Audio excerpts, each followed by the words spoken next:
I can picture Doug's fine time if doing his fine time. Doug Goodstein. Well, what's the angle that's boring? That was, first of all, it's the longest fine time of them all. And yes, it's, you know, JD won. So I sort of separated them in three different sections. Mm-hmm. This one is more like boring questions and answers. Like no one cares where he worked. What did you do before Howard, and has working with Howard been the most enjoyable job of your career? Well, before Howard, I was at ABC News. How could anybody think this is interesting? Why would we put this on Howard TV? I mean, at some point, how deep? You know, yesterday was. What was that report, Greg, on you for 10 minutes about you moved in with your girlfriend? Yeah. Well, we got a lot to cover today. Yeah. Good morning, everybody. What's happening? Good morning. We have a big show for you today. Yes, you're lucky. You're lucky you have SiriusXM because you're going to hear a stirring performance from Jewel, who will be singing Silver Nickels and Golden Dimes, her new hit single that I wrote. That's correct. In 6th grade, I wrote Silver Nickels and Golden Dimes. And all you'll hear is Devil's Chimes. Have you heard her rendition? I have not. I will be hearing it. Surprise to you. I will be hearing it for the first time today.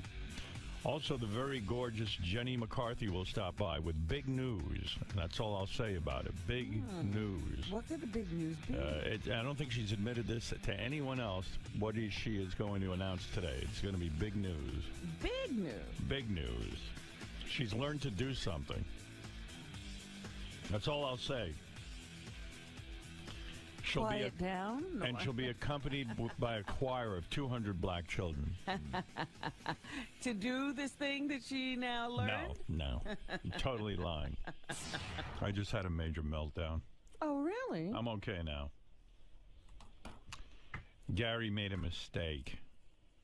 He booked Jewel and Jenny McCarthy at the exact same time. Oh, no. Yeah, for 8 o'clock. Oh, jeez. So he totally fucked up, and he was apologizing, and I'm like, well, what am I supposed to say? It's just so disappointing. I got to get out. I got to get out. I want out. How do I get out of here? Am I allowed to just leave? No. I mean, if I say to Sirius, look, we're done. I want to get out. Would they accept, or do I have to stay here because of a contract? I don't think I have to. Yeah, you have to ask leave. your agent first to see if there is an escape I can't clause. find him. You know, he's hiding. It just was really, Gary goes, he says, I got to tell you this. He says, whoever gets here first, I'll tell the other one to go home. Oh. He said, no, you can't do that. Wait, what did you say? It was the best line. Whoever gets here first will put on. Oh, whoever gets here first will put on. I love you. So now Jewel and Jenny are in a race. No, we got to, I said, Gary, what you need to do is you need to get a hold of Jenny, because Jenny lives in New York at least, and maybe beg her to reschedule. And she has agreed. But I'm sure that the woman got up early and has been preparing. Oh, that's awful. Yeah, I am absolutely. Gary, I suppose you could write a note to them explaining yourself. I mean, and not an email. No, I already wrote it out to the public. So and send her a gift. I'm sending her flowers. Howard, I can't even begin to tell you how awful I feel. All right. I'm so sorry. All right. I'm going to try and be the grown-up here and not have my stack blown. I even dismissed the Howard TV camera during the commercial so they wouldn't get my tirade on the air. See? I'm growing up. Right, Robin? That's right. That's and I it. hope all those people who usually say you're mean to Gary. I'm not mean. I understand. This into consideration. Just a mistake.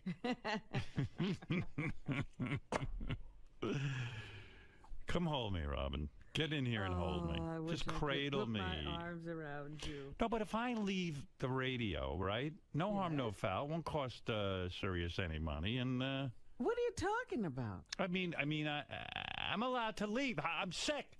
I'm sick of it. I'm sick. They can't tell me I got to show up if I'm sick.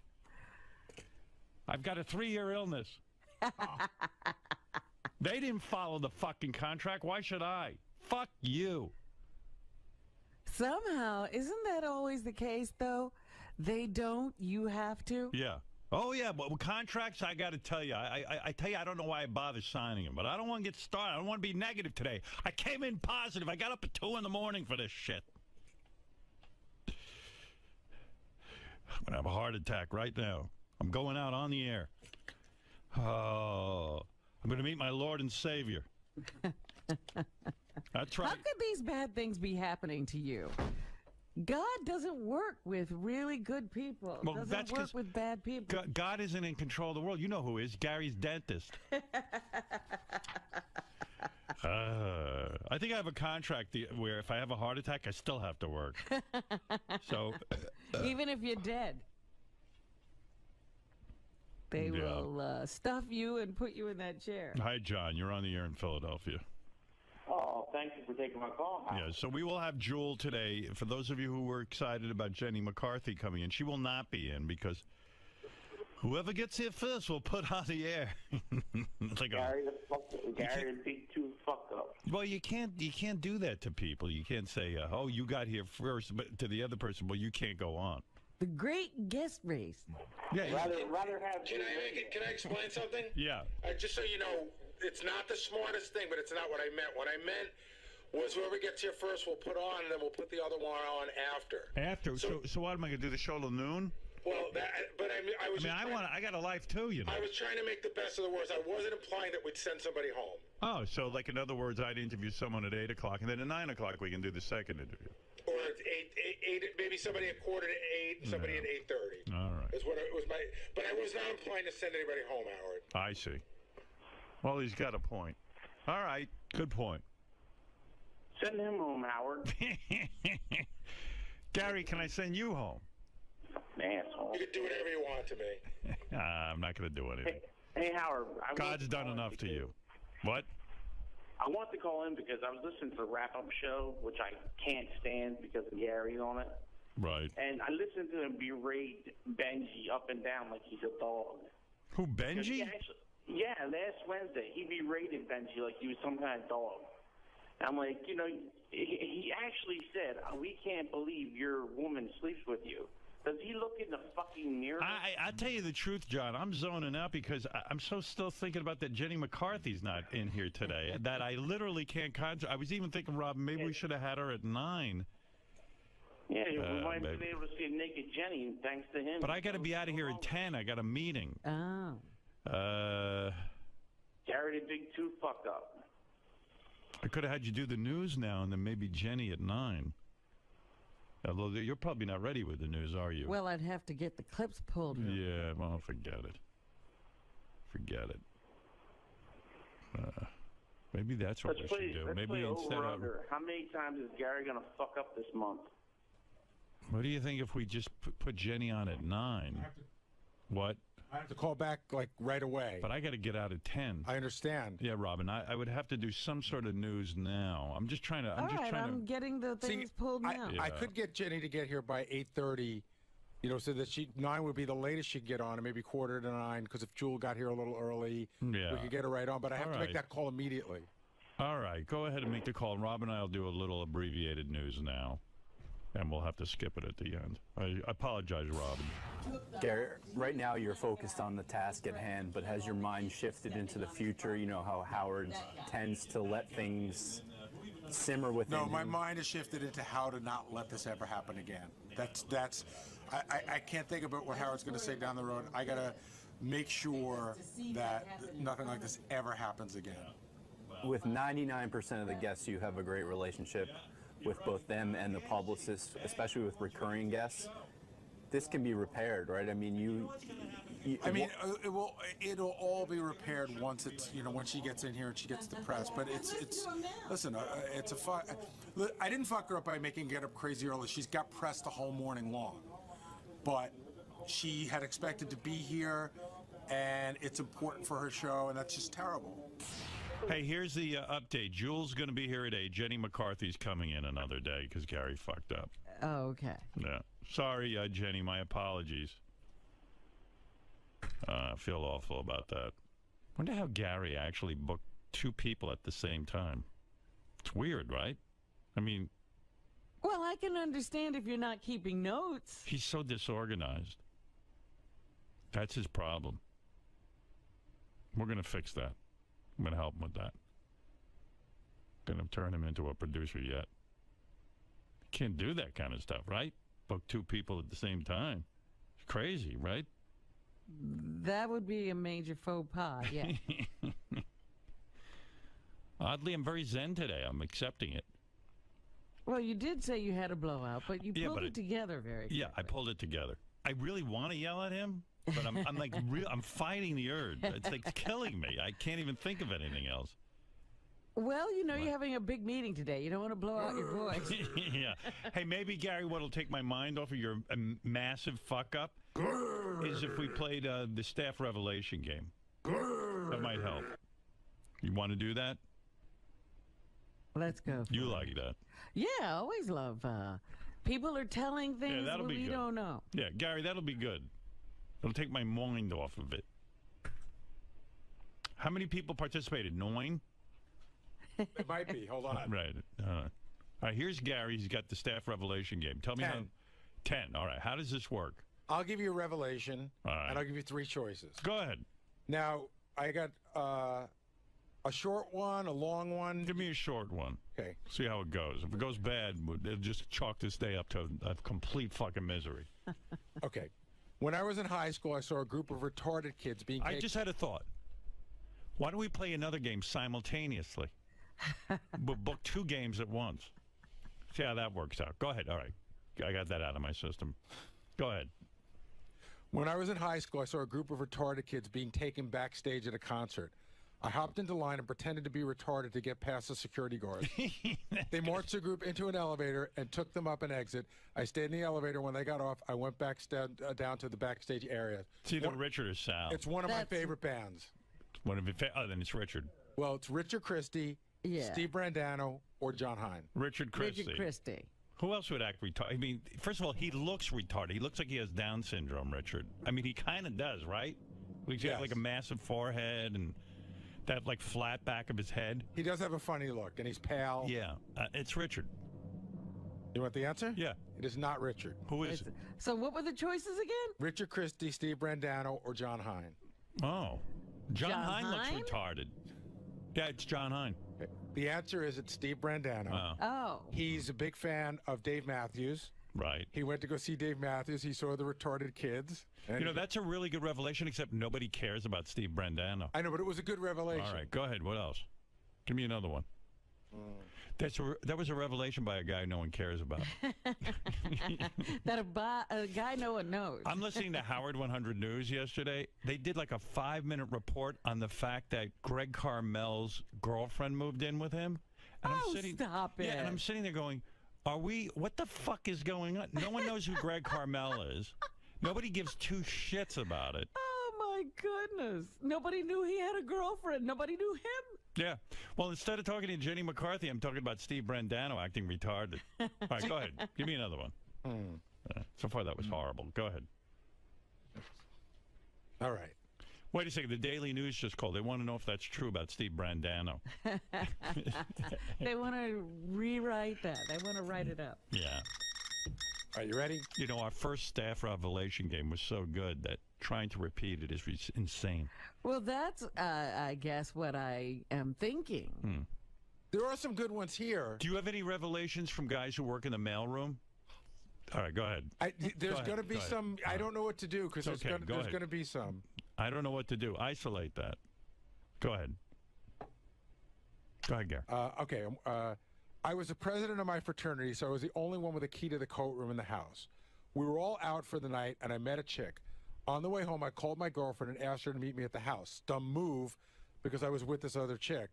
When I got to the house, she was there. I told her to grab my coat, and then I locked her in the coat room while I banged the other chick. Oh, get out of here. That's crazy. That's idiotic.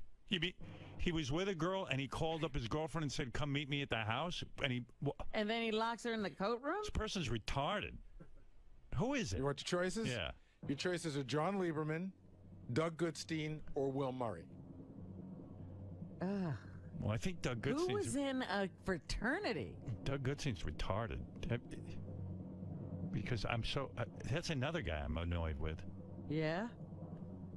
Oh my God! On Howard TV, you know, let's stop the drum for a second. I love Howard TV, and I love what we do, and Doug does a great job. But so I'm just saying, I do love Doug, but he's fucking out of his mind. You know that show with Rachel Fine Time? Yeah. She did like Fine Time with Doug Goodstein.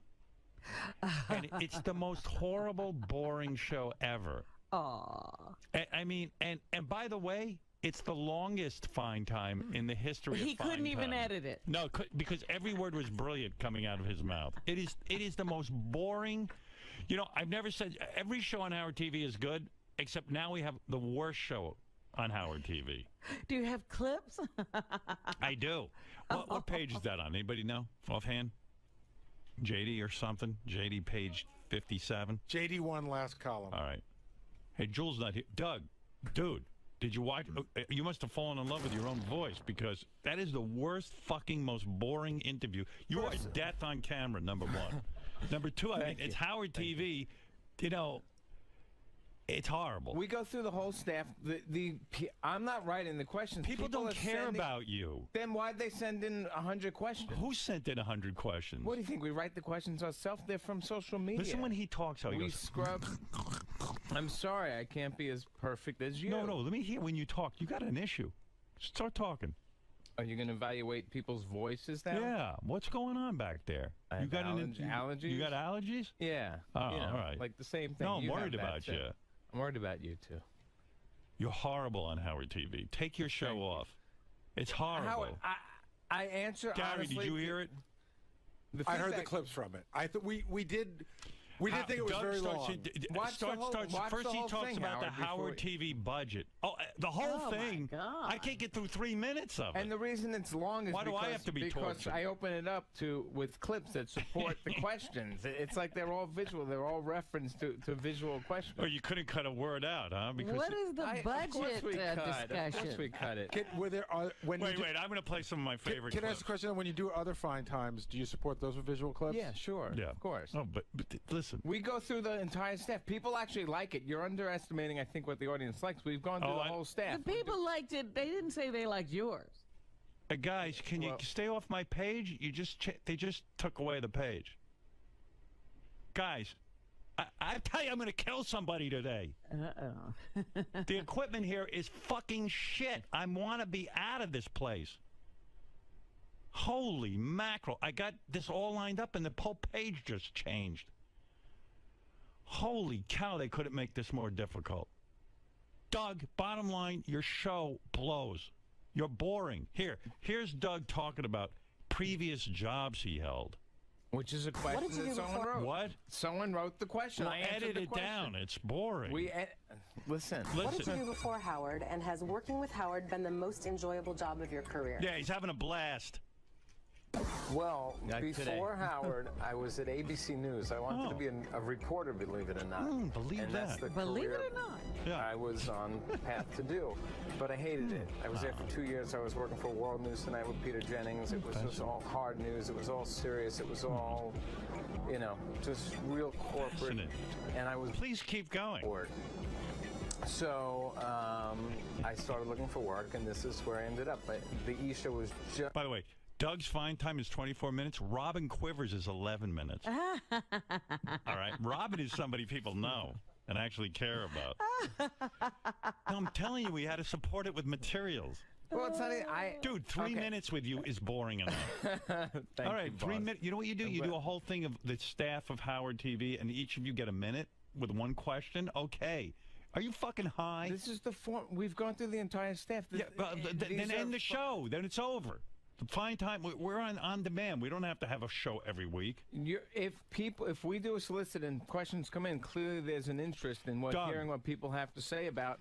It's a behind-the-scene thing. People like it. People seem to like it. The feedback. No is one pretty liked good for this the show. No one liked you on it. I'll look at comments and see if people like it. See how many Go views ahead. it has. Go ahead. There's not one person who's going to like this.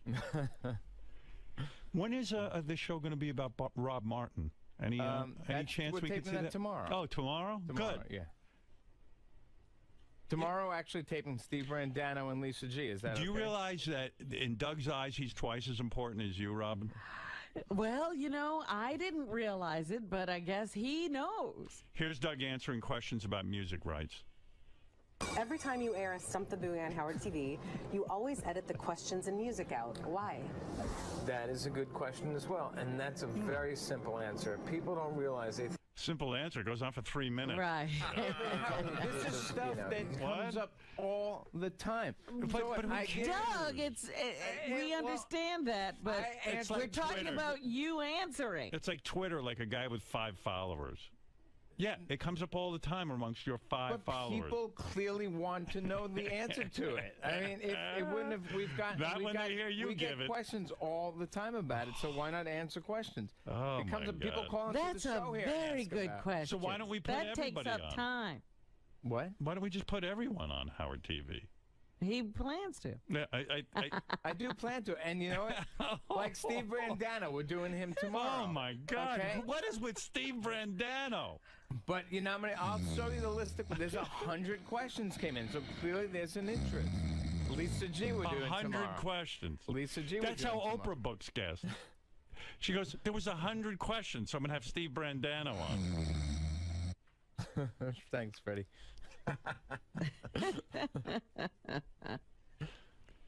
All right, never mind music rights. Here, Doug defends. You want to hear music more? rights? Then the audience can know, and they, you know. Defends. What? I don't even know what he's defending here. Have you been banned from going on the road with Ronnie and taping the block parties since Howard railed you for not doing anything and wasting Howard TV money on the road? This is a very funny question to me, because again. Ryan Rasmussen's going to be on in 2 weeks, Robin. Oh. He's in next month. Is he next month, Ryan Rasmussen? Good, okay. Things get so polarized when I do anything, and I don't know What do they get pulverized? What? Polarized. Oh, polarized. Oh, polarized. It is. We are on the road all the time. We are on the road. We have crews out all the time. This past weekend they went to the block party in Pittsburgh and Cleveland. You don't hear anything about it, but Howard knows we shot it. But if I went to that, he would be like, Are you following this at all? No. I zoned out. It's terrible, Doug. Doug, look at me. I love you. You know that. I love you too. But you're off. I mean, you've given yourself 25 minutes on Howard TV to answer questions nobody wants to hear the answers to, except for your 100 fans.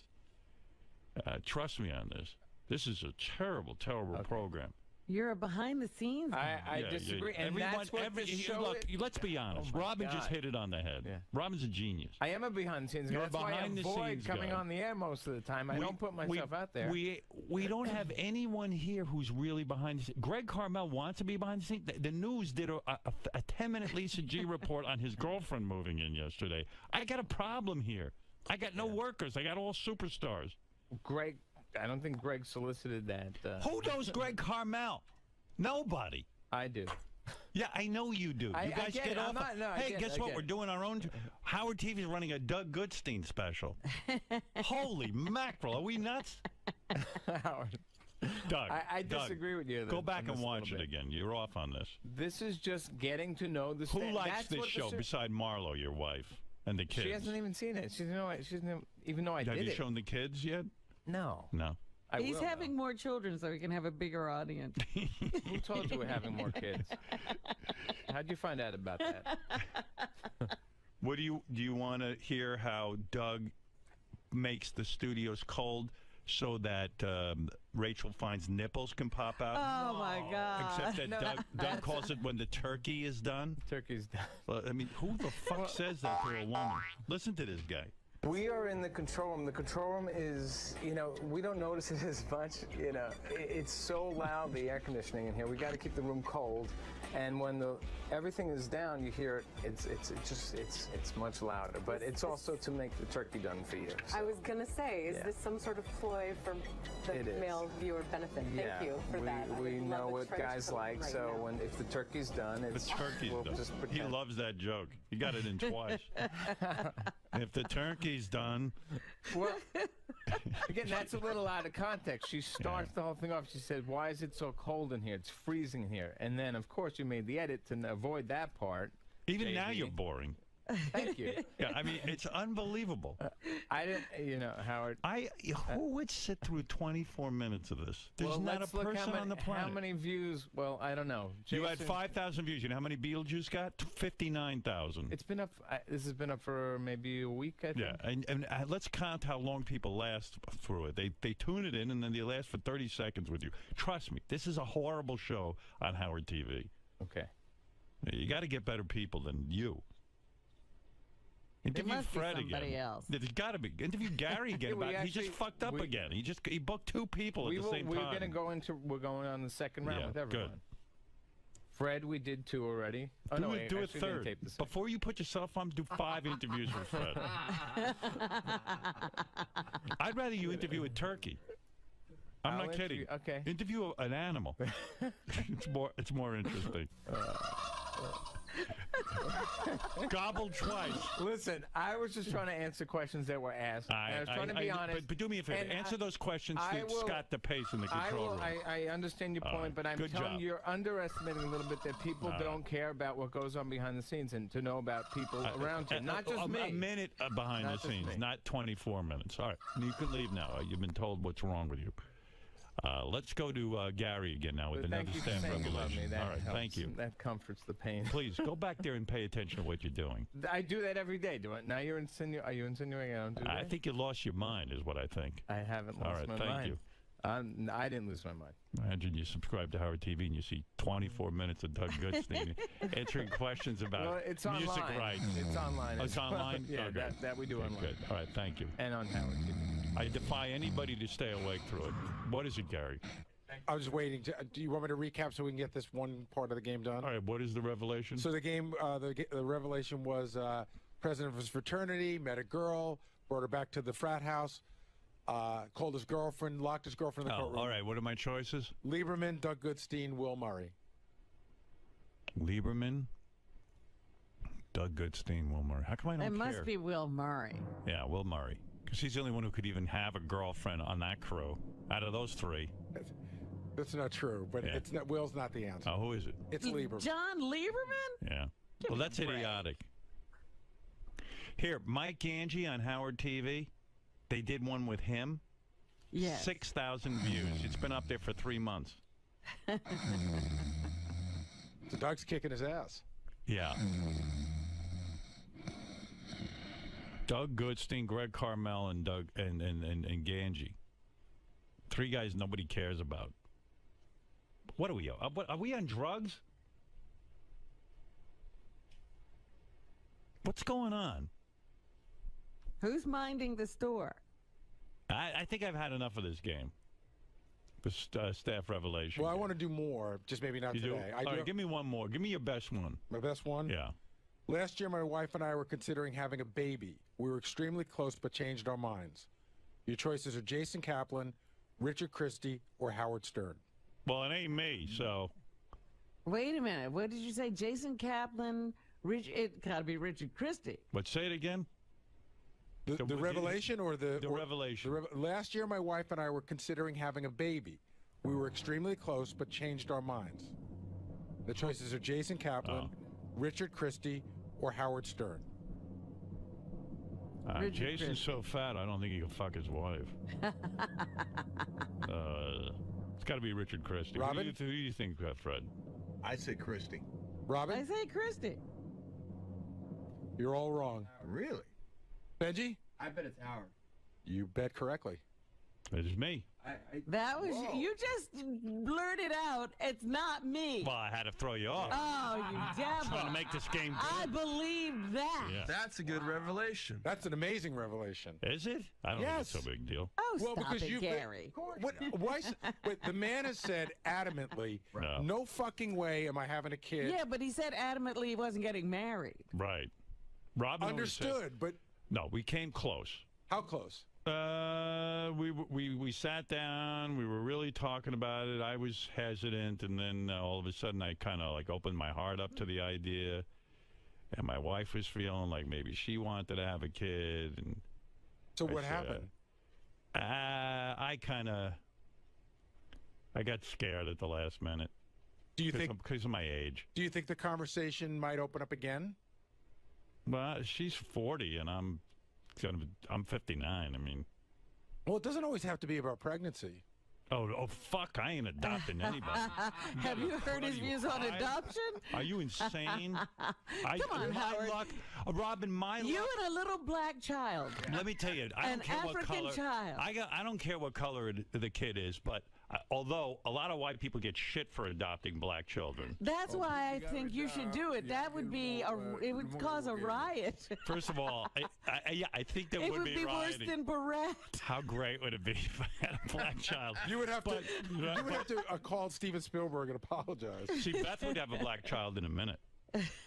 She saw Sandra Bullock with her black child and thought it was the greatest. Yeah, look at how cute they are. Yeah, they love that. But first I of all, think you should go full African, though.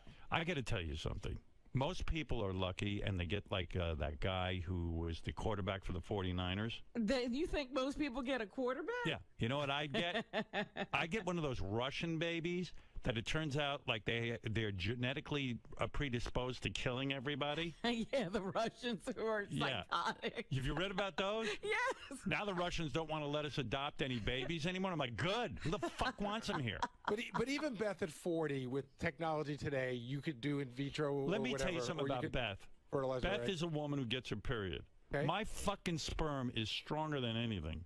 If I want to get Beth pregnant, I got no problem. You said she's 40. I didn't. Yeah.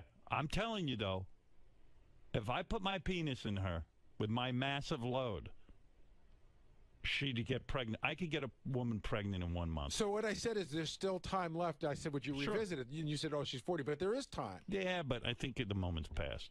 How long did the conversation go? It went for the whole summer. Like, we were really gearing up. Like, okay, and I was gearing up. And I went, wait a second, am I fucking high? Was there anything that triggered it? You think? Yeah, well, Benji. Well, time. Yeah, we looked at you and we said, wouldn't it be nice to have a son like Benji? No, but seriously, I'll tell you seriously what triggered it. It was that maybe because of my age and maybe because of her age, it was like the last time. It was like the last opportunity that we could really do this. It was the do we want to do it or not? Right. Moment. It was like when when you're cramming for an exam and it's like the exam is due. It's now or never. Yeah. Do you look at it now and have any regrets? Beth thinks we might have regrets. Well, what do you think?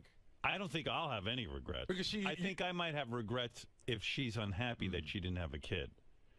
I want that woman to be happy. She's a great woman. Did you open up to any friends about it or family? I talked to my buddy Pat about it. No, I would never talk to my own family about it. No. No one's going to talk to me about it. But my mother and father don't talk to me about that kind of stuff. I did. You know what? Actually, I did talk to my mom and dad about it. My dad looked at me like I was nuts. Oh. We're not babysitting. So what? Are you scared you'll be too old, or you're scared you won't like it?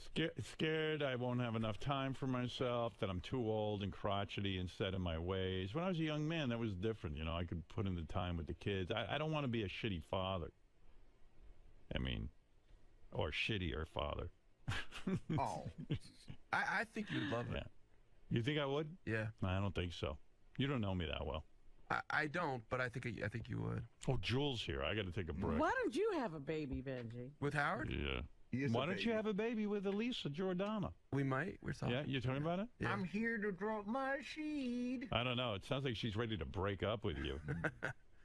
I got to play that tape of her in the hall. What happened last about Benji. week? She's just like, Benji, fuck him, the whole thing. She was pissed. It was a fun day. Yeah. You know what? Well, I'll talk about that, but I want to get to Jewel next. Yeah, we were all sort of left hanging when Benji left the studio and Elisa was crying. Yeah. Oh, wait, Robin, I didn't know this. Evan Mandelbaum, our engineer who works with Scott, he's booked for fine time. Wow.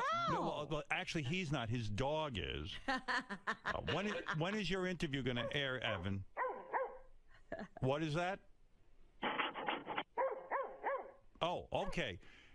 For those of you fans of Howard TV and you're sick of the Doug Goodstein interview, Evan Mandelbaum's dog is going to be interviewed in 3 weeks. Oh, Oh, 4 weeks. Sorry. Thank you. That's the Mandelbaum dog. Yes, Gary. We should get to Jewel. All right, we'll be back right after these words. Yes, Doug. Greg. So, Doug, many would argue that the peripheral people on this show that Howard has made interesting to legions of fans is what truly drives the Howard Stern Show. Yet today you were criticized for being involved in the show and almost trying to steal attention. No. Yeah. But, well, here's my take on this. This is the format of the show is for people to send in questions and for people all around here, behind the scenes and on air, to answer them. In my case, there were a lot of questions that I answered in detail. Some of the other questions are like, who F, marry, kill? That takes 10 seconds to answer. What did you do before, before here? And that for me, I went into detail. Some people just say, oh, before I did nothing, because I was, did nothing before here. People answer short and to the point. I answered in detail. And I think people really like some of those honest answers. And, a lot of it, more than half of it is probably video clips that we use to support it. So, without the video, it's probably just the same length as anyone else's. And I'm going to keep talking because I want this to be the longest post-interview that Greg Carmel has ever done. And I'm just going to keep talking, and I'm going to let it go. Okay? I want to show you something. Come here for a second. Okay. Come here. I'm for that. Hi.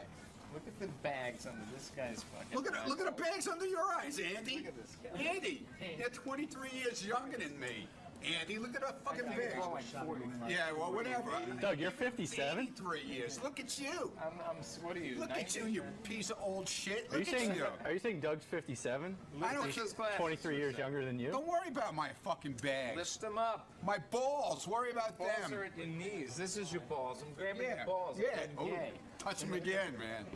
Going forward, what do you do? What do guys who are sort of behind the scenes but have been engaged on the air in the past, how do you navigate this? Howard likes the behind-the-scenes angle, yet at times he has too much of it. Do you have to just sort of gauge his mood? Well, it's an example of, it was delivered to him it was the rhetoric. It was like, here, check out this boring clips. If Howard saw it in context, maybe he would have a different opinion. Maybe he would realize it was someone behind the scenes answering honest questions that people, the fans, sent in. I didn't write them. People wanted these questions answered. And again, I get some of those questions on Twitter, on the Howard TV account, on my Twitter account, all the time. So I answered them. You can't win around here. That's the bottom line. That's the bottom line. You cannot win around here. You can't do anything right. The only thing, you can't do anything right. There's nothing ever right around here. And that's what keeps us all on edge. That's what's make this Stern world work. So it's all good. You just got to keep coming to play every day. You got to keep going up to bat. Take swings, some are misses, some are home runs, some are hits, some are singles, some are, you foul out. Whatever. And some people on the team are ready to die, like Ronnie Mund. Yeah. They might not, Yeah, be with us much longer. Ronnie takes one swing. I think his arms will fall off. Yeah, I don't.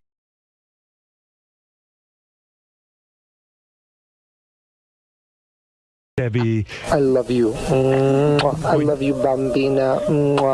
Mia caro, ti voglio bene, ti voglio assai, ti voglio fare amore con te.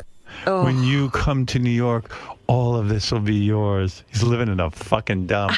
By the way, scratching my balls, I caught myself. I won't do it again. I love you. I'll save that for you. This hand. You can scratch See, my now balls. that I'm not biting my nails, I have to Every find girl's something dream. for my hands to do. And if you were here, you would benefit from that so much.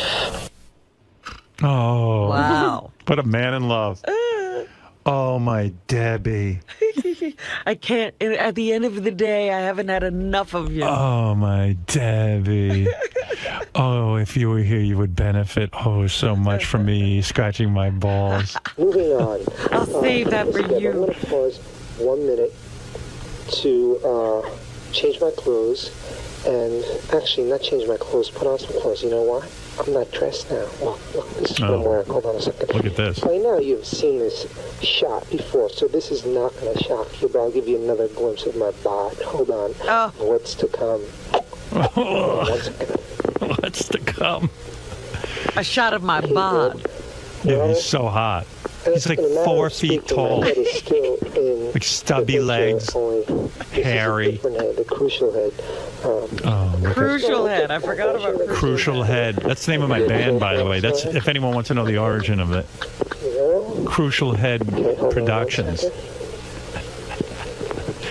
That's not the Crucial Head, my Debbie.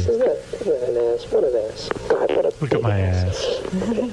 My ass. You know, girls love looking at a guy's ass. God, if someone sees this boy, All right, I can hardly hear it. You know what? That is, I mean, he's every congressperson, you know, who's ever sent a picture of themselves by telephone to a girl. Yes? Hello, my Debbie. Call my fucking house, you dumb motherfuckers. I got the fucking truth on this fucking line. No, I know who the fuck this is, you fucking piece of fucking stolen bastard. You wanna fuck me? I love you. No! You're not got my fucking number now, you sick bastard! I love you, my darling. Mwah. You think I'm gonna not find out who the fuck you are, you fucking bastard? I promise I will try not to scratch my balls, but I'm definitely not biting my I don't nails. believe you if you do it. I love you so much, Debbie. Yeah, you love me, you get the fuck out of here, you sick fucking bastard of shit. Right, get off. Well, here's the catch. Yeah. He says he's only releasing part of the video and hopes to sell the entire video to raise money for his musical. We have to buy it. Nah. We just want it for free. How much money is he looking for, man? I think that, hey, Doug, that might be worth purchasing. It is brilliant. It's a great special. I'll host it. I'll talk to Vinny. I'm going to try to get more. Yeah, he's got to give more. He's got to at least give us the tour of his apartment and the tour of New York City. Of Brooklyn. All right, Brooklyn. Excuse me. Not even New York City. Oh, Debbie, I just want to show you what Brooklyn looks like, where you'll be living. He had one stipulation, Howard. That was to plug his show. Of course. All right, so go ahead and plug it. I don't know what to say about that fucking show. Yeah, hereaftermusical.com is his amazing show. Nice plug. Hereafter Musical is Vinny's plug. Hereaftermusical.com. Debbie. See, now that I'm not biting my balls, I have to find something for my balls to do. And, if you were here, you would benefit from that so much. Oh, so much. A man in love. Have you ever heard a voice like that? Oh, so much. You haven't been loved by a man like that, Robin. No. I don't think I've loved a woman like that. Oh, if you were here. It's like his love voice. Oh, if you were here. He kisses the microphone. He goes, Mwah. mwah. Mwah. Oh, if I was a girl, And I'd then he shit. starts mumbling in that Italian of his. Oh, Maradona, come on. Get cooking up in Yemen. Oh, my Debbie. You know, I don't think we ever talked to Debbie about the tapes. Yeah, well, Debbie's still in fucking shock. That's her life. Oh, Debbie. Sometimes at the end of the day, I feel like I just haven't had enough of you, and I just can't wait till we're together. Right. It's Friday, October 26th, 3 a.m., and about an hour ago, I finished dubbing all of the home movies for my parents' trip this past summer. Right. I think it's a pretty unusual way to start a video. What a self-starter. I'm scratching my balls. I caught myself. I won't do it again. I love you. Mwah. I'll save that for you. This hand. Ugh. See, now that I'm not biting my nails, I have to find something for my hands to do. And, if you were here, you would benefit from that so much. Can you imagine that? I promise. Like a spider. I'm trying not to scratch my balls, but I'm definitely not biting my nails. Where was I? I'm starting the tape by saying goodnight. I feel so much creativity in my mind right now. I'm going to go to bed and it'll probably that creativity be a good never hour paid before I off. sleep because I've got a lot of ideas I want to do for this videotape. If all goes well, this might be the best videotape yet. Anyway, I It's love the you. best for us. I love you, my Debbie. How did she not run away from him? The tape. I plan on putting some stuff that I think you'll like. As well. How did she not go? as This guy is nuts. A look at your First of all, He had the right girl. he hadn't even met her yet. He just talked to her on the phone. That's what I was going to say. I was like, what is I forget the trajectory, but I think they didn't meet each other for like a year. Yeah. It was a wrong phone number. And this is what it blossomed into. Oh, my Debbie. Debbie now lives in that tape. Like, that's her life. Oh, Debbie. I'm biting my nails. I'm not biting my nails. I'm thinking about biting my nails. I'm biting my balls. Oh, my God, my balls. I haven't scratched my balls. Oh, if my hands were on you. Oh, Debbie. Fuck. He should just he should have just killed himself. He's miserable. Oh my God. Closets. Bits and pieces. Like I said, my mind is bubbling. This may be the best one yet. It's creativity. I love you, Debbie. Mwah. It's 3:18 now, and I'm going to go to sleep. Next time you see me, it'll be Saturday. Don't know what time, but it'll be Saturday. And we'll be continuing with this tape. I love you, my darling. Mwah. Ciao. I'll see you tomorrow morning. If you were dating him, wouldn't you kind of be like, what's with this fucking guy? But you're not dating him. It's a guy you talk to on the phone. Yeah, but wouldn't you be like, what's with all the tapes? Isn't he motivated to go out and get himself together? He's making this tape. He's cutting the vacation tape for his family. What about a job? Lisa, if a guy ever sent you a tape like that, would you just be mortified? I'd be scared. You'd be scared, right? You would call police. Mm-hmm. That's what I thought. Debbie married him from that tape. But do you really wind up in extended conversations with wrong phone numbers? It could never happen to you. Right. Wow. Debbie, Vinny's wife. Debbie's on the phone? Debbie? Hello, my Debbie. Yep, I'm here. Hello, my Debbie. Hello. What's up? Hello, my Debbie. I guess I'm sort of calling to defend myself. I come off like crazy for falling in love with a nut. However, I will say that, I don't know, love was different in the 80s, but those tapes were very romantic to me. It's crazy. Yeah, crazy. Well, crazy. However, I had been married to the guy for 27 years. I know. Listen, it's worked out great.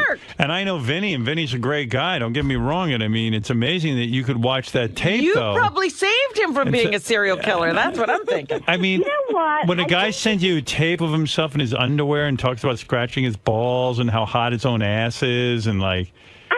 You know what? I don't know what I was thinking back then. I can only tell you that I was a Jewish Southern girl raised in Savannah, Georgia, moved to Los Angeles, California, always wanted to marry an Italian guy.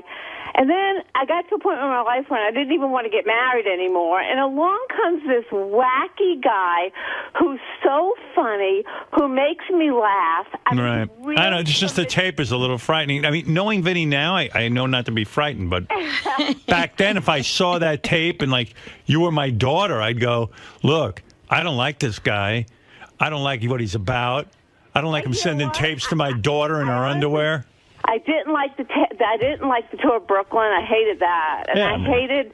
I mean, There's a million things there that should have said to you, get the fuck away from this guy.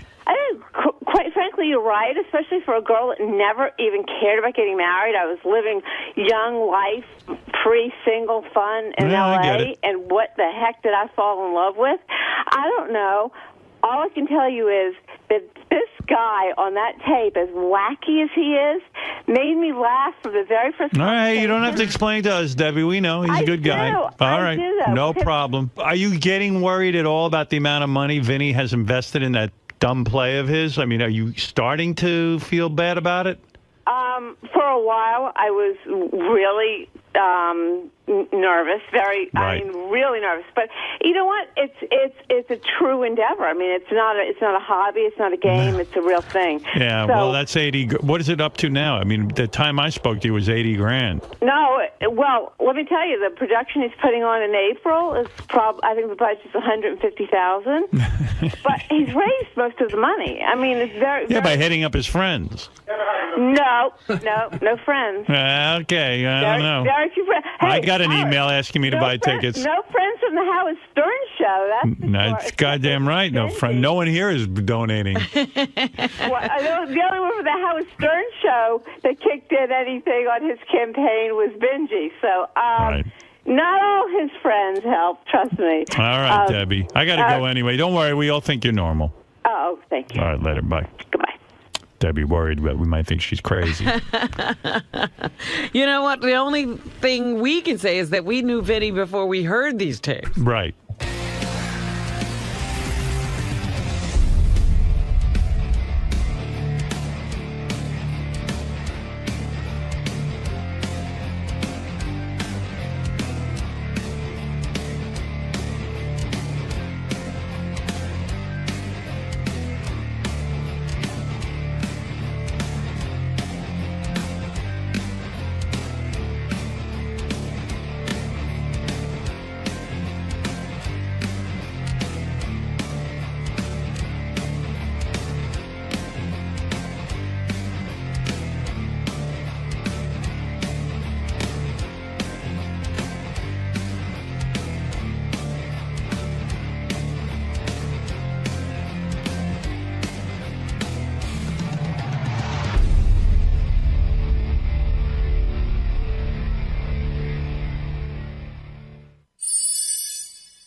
So we got this dude here, I guess he made $200 million off Facebook, the graffiti guy.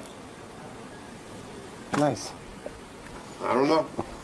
We'll bring him in. He has an entourage of about 300 people. But we're only going to bring in 4. So, let me go get them. On the camera, guys. Hey, Dave. How you doing? What brings you here today? What's that? What brings you to the show today? Howard Stern, the greatest interviewer of all time. Nice.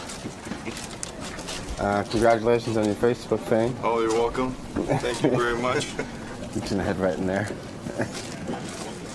My name's 𝗦𝗵cie𝗄. I'm here to interview Howard Stern today about what it's like to that same feeling of. Let's start it again, because you said you're going to interview Howard Stern. Yeah.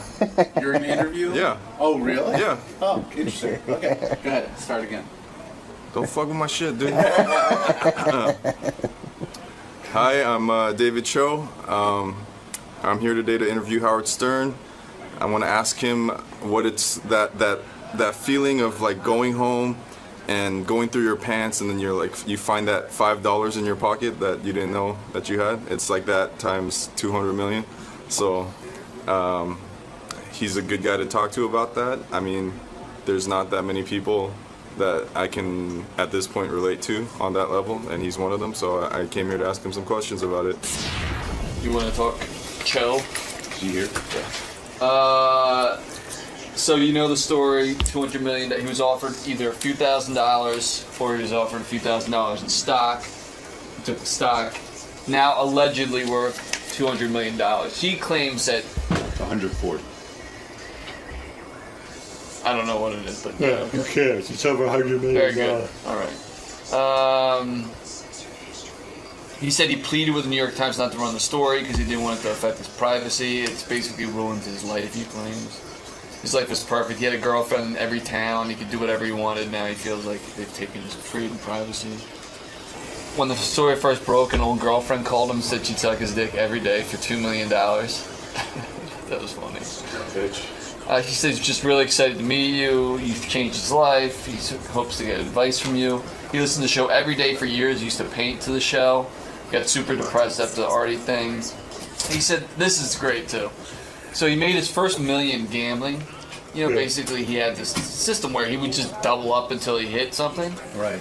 So he was selling his paintings at like local galleries for $200. He's a really struggling painter, and once he hit, made this $1 million, he goes, I don't really have to sell my art to live anymore, so I'm just gonna charge whatever the fuck I want. So he started charging $10,000 a painting, and he's like, well, of course people started to take notice after that, and it just continued to increase. Last year he sold one painting for $500,000. Wow. He doesn't own a house.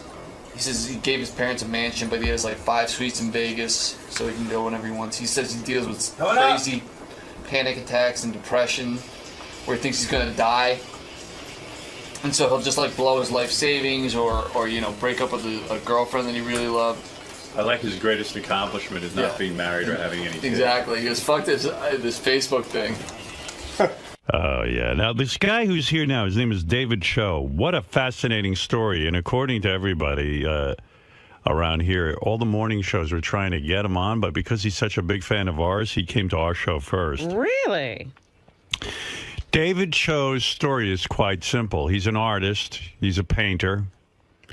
And years ago, when Facebook was first starting, they opened up an office. And they said to him, would you do some graffiti kind of art on the walls? Oh, there's David. Hey, David. Oh, look at that. Beautiful artwork. Wow, gorgeous. Look at this guy. Cool. We can't hear you. Sorry. Hey, David. Hey, Howard.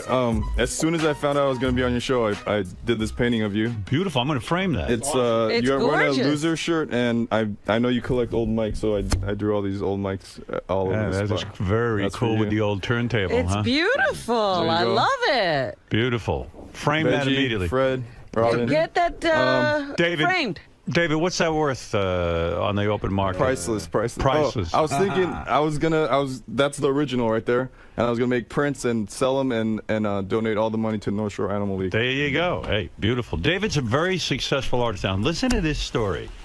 And I like your T-shirt, the Three Stooges T-shirt. I love the Three Stooges. This dude at the airport just said, "Everyone in life is Larry, Curly, or Mo. Which one are you?" I think I'm Mo. That's good. But I think everybody likes to think they're Mo. You know what I mean? And everybody's probably Larry. I'm probably Curly. David, let me tell you a story because it's great. Okay. The reason David's here is he's a big fan of the show, and you were offered interviews on Good Morning America. They were all after you, right, for an interview. Howard, can I break this shit down for you? Go ahead.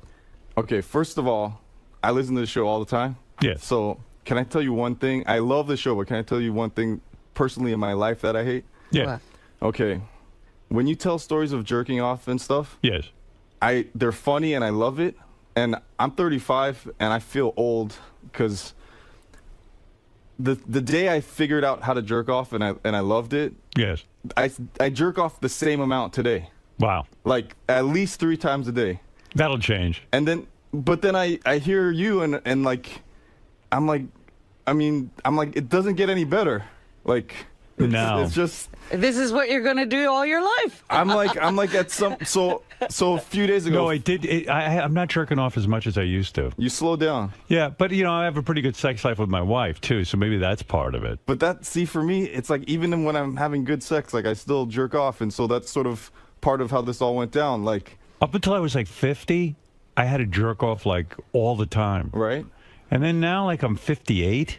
Okay. And I don't really jerk off that much. And the other night, I jerked off to some porn. And like, you know how you almost come, but you don't? And then I was done. Like I never even blew a load. That's my whole life. I like almost am there and then just not there. And really? Oh, you mean you don't come when you jerk off? This is a whole other story, but I spent some time in prison, and I learned like a really crazy way to jerk off. So what's the crazy way? Let's hear about this. This is what they're doing in prison, sharing jerk-off methods? Yeah, by the way, no one even knows why David's here yet, but No, I'll get to or that. that We'll get to that. Okay. We'll get to that. But what's the crazy way you learned to jerk off? So I'm Korean, and I got arrested in Japan, Right. It's like being like a Jew, like being trapped in Nazi Germany. Like I'm like Japanese don't like Koreans. They fucking hate Koreans. Right. So I'm in prison and I'm getting into fights every day. And once the Japanese prosecution rate is like 99.9, like once they decide that you're going to get prosecuted, you're going to jail, right? And it's not like you do something good or bad. You go straight to solitary. Right. Oh. Everyone's in solitary confinement. Wow. So I'm sitting there going. And everything, there's like speakers in the wall that are like, I don't speak Japanese, but it's like brainwashing techniques. Like it's like, now it's 7 o'clock, time to wake up, and it's like a woman's voice, time to wash the dishes. And well, tell me you jerked off to the recorded voice. I definitely did, and but you know, but it's what like, was the weird technique you learned? So I jerk off, and that's the end of my day. I'm like, that was the highlight of my day. Now it's 7 o'clock until 8 o'clock tonight. I have nothing left to do. Like, what do you do in prison? Like, did you used to like do your artwork in your own urine on the walls in Japan? Well, I mean, I would have a lot of nervous breakdowns. I would contemplate killing myself, stuff like that. But I was like, I remember this thing I read in high school about tantric sex. Yeah. And I was like, you know, everything in jail that you think about, you're like, maybe I should like do 100 push-ups a day or whatever. Right. And then you're like, fuck it. Like now I wouldn't do it. There's nothing else to do. So you end up doing it. Do you read a book or do you... Reading a book in jail is like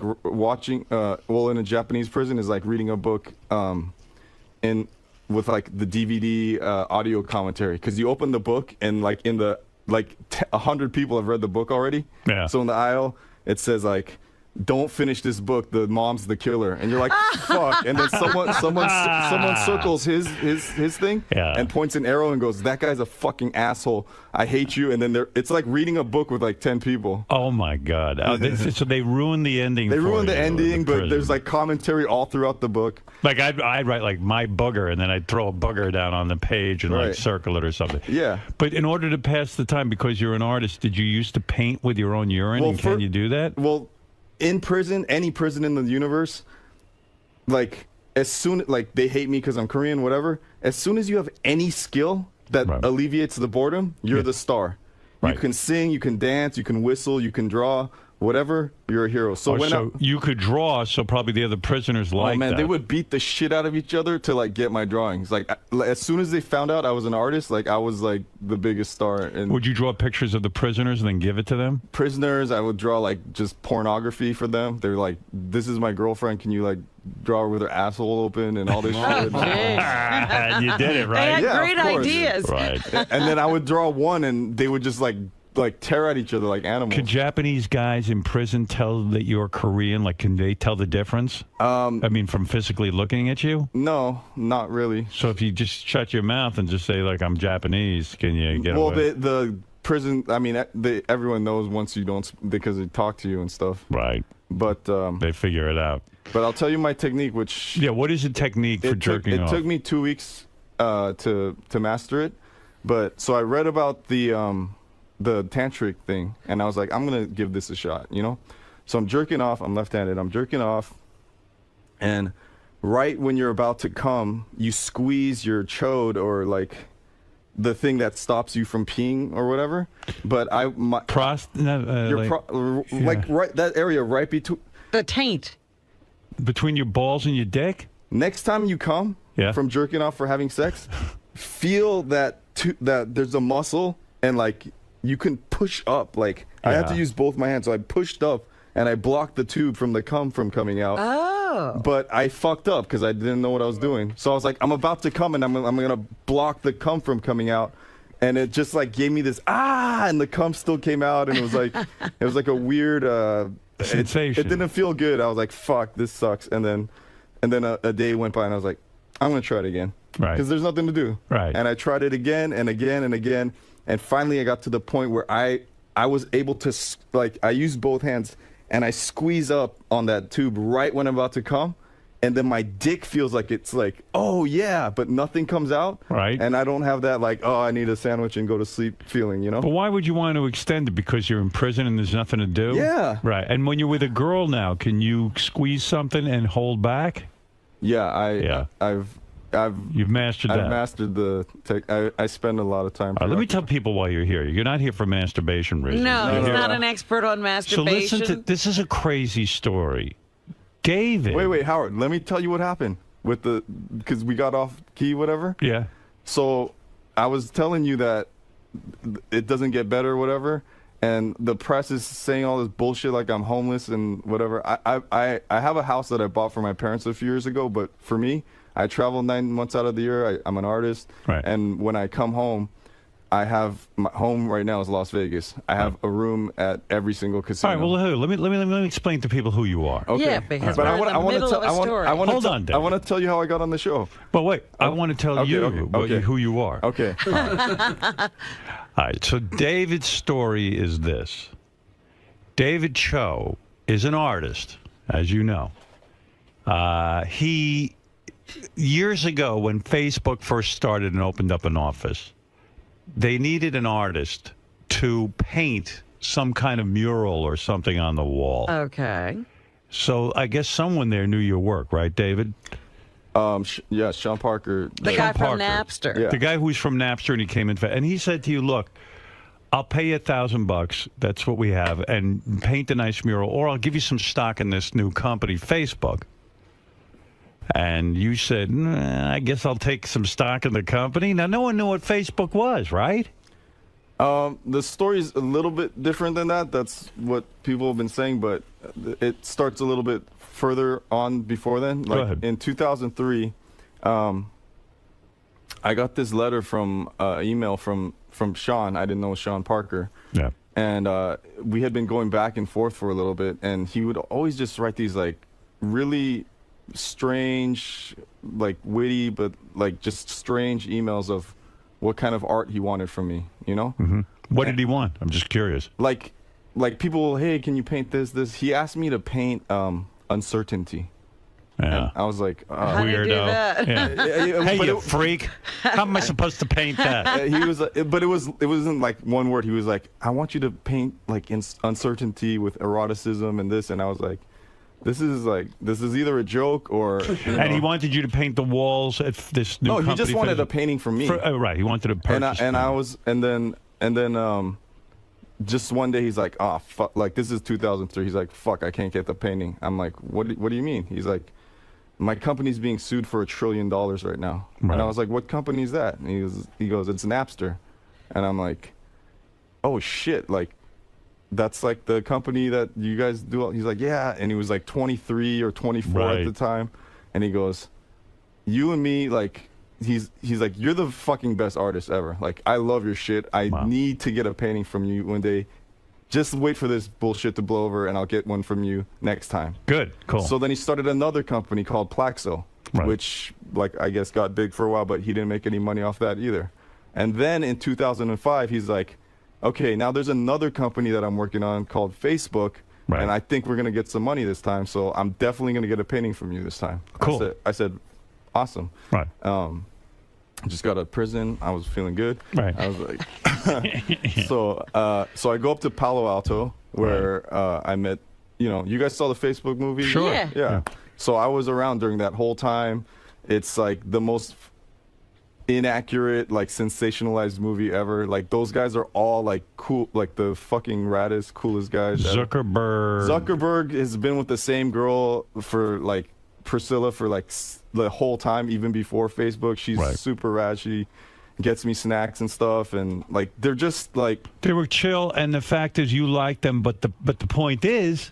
Right. You're sitting there going, who knows what this company is? I mean, no one knew what Facebook was. Yeah, so, and I wasn't on Friendster or MySpace or any of those things. I hate that shit. So I was like, what is this? And he's like, this is a startup company. We're just getting started, and it's social networking for college students. And I was like, what? I fucking hate education. I hate college. I hate like college everything. students. You hate social networking. I dropped out of school. I hate everything about school. Right. And he's like, no man, it's like getting huge at all these Harvard and Stanford. And I was like, I don't care. Right. I don't give a fuck. And like people don't remember like. Which is weird, by the way, because you ended up taking the stock.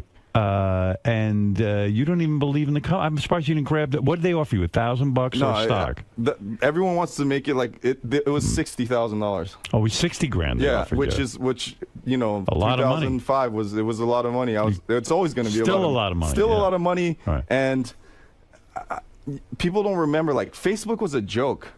No, I know. So back then, right? The guy says to you, "We'll pay." Did you say to him, "My price is $60,000 to paint this wall"? My prices had been going up higher and higher, and I was like, "Yeah, I mean, if you want me to paint the entire building, it's gonna be $60,000." And right. And Sean's they got Justin Timberlake and shit to play him, and what the guy is. I've never met someone like this before. Like, he's a skinny, nerdy kid, and he's like, "I'm gonna go raise money for Facebook," and like he's just like, "I'm gonna bend these fuckers' minds," and I'm like, "Hey man, dude, pretty big plans for a nerd." I'm like, "How are you gonna do that?" And he transformed himself into an alpha male.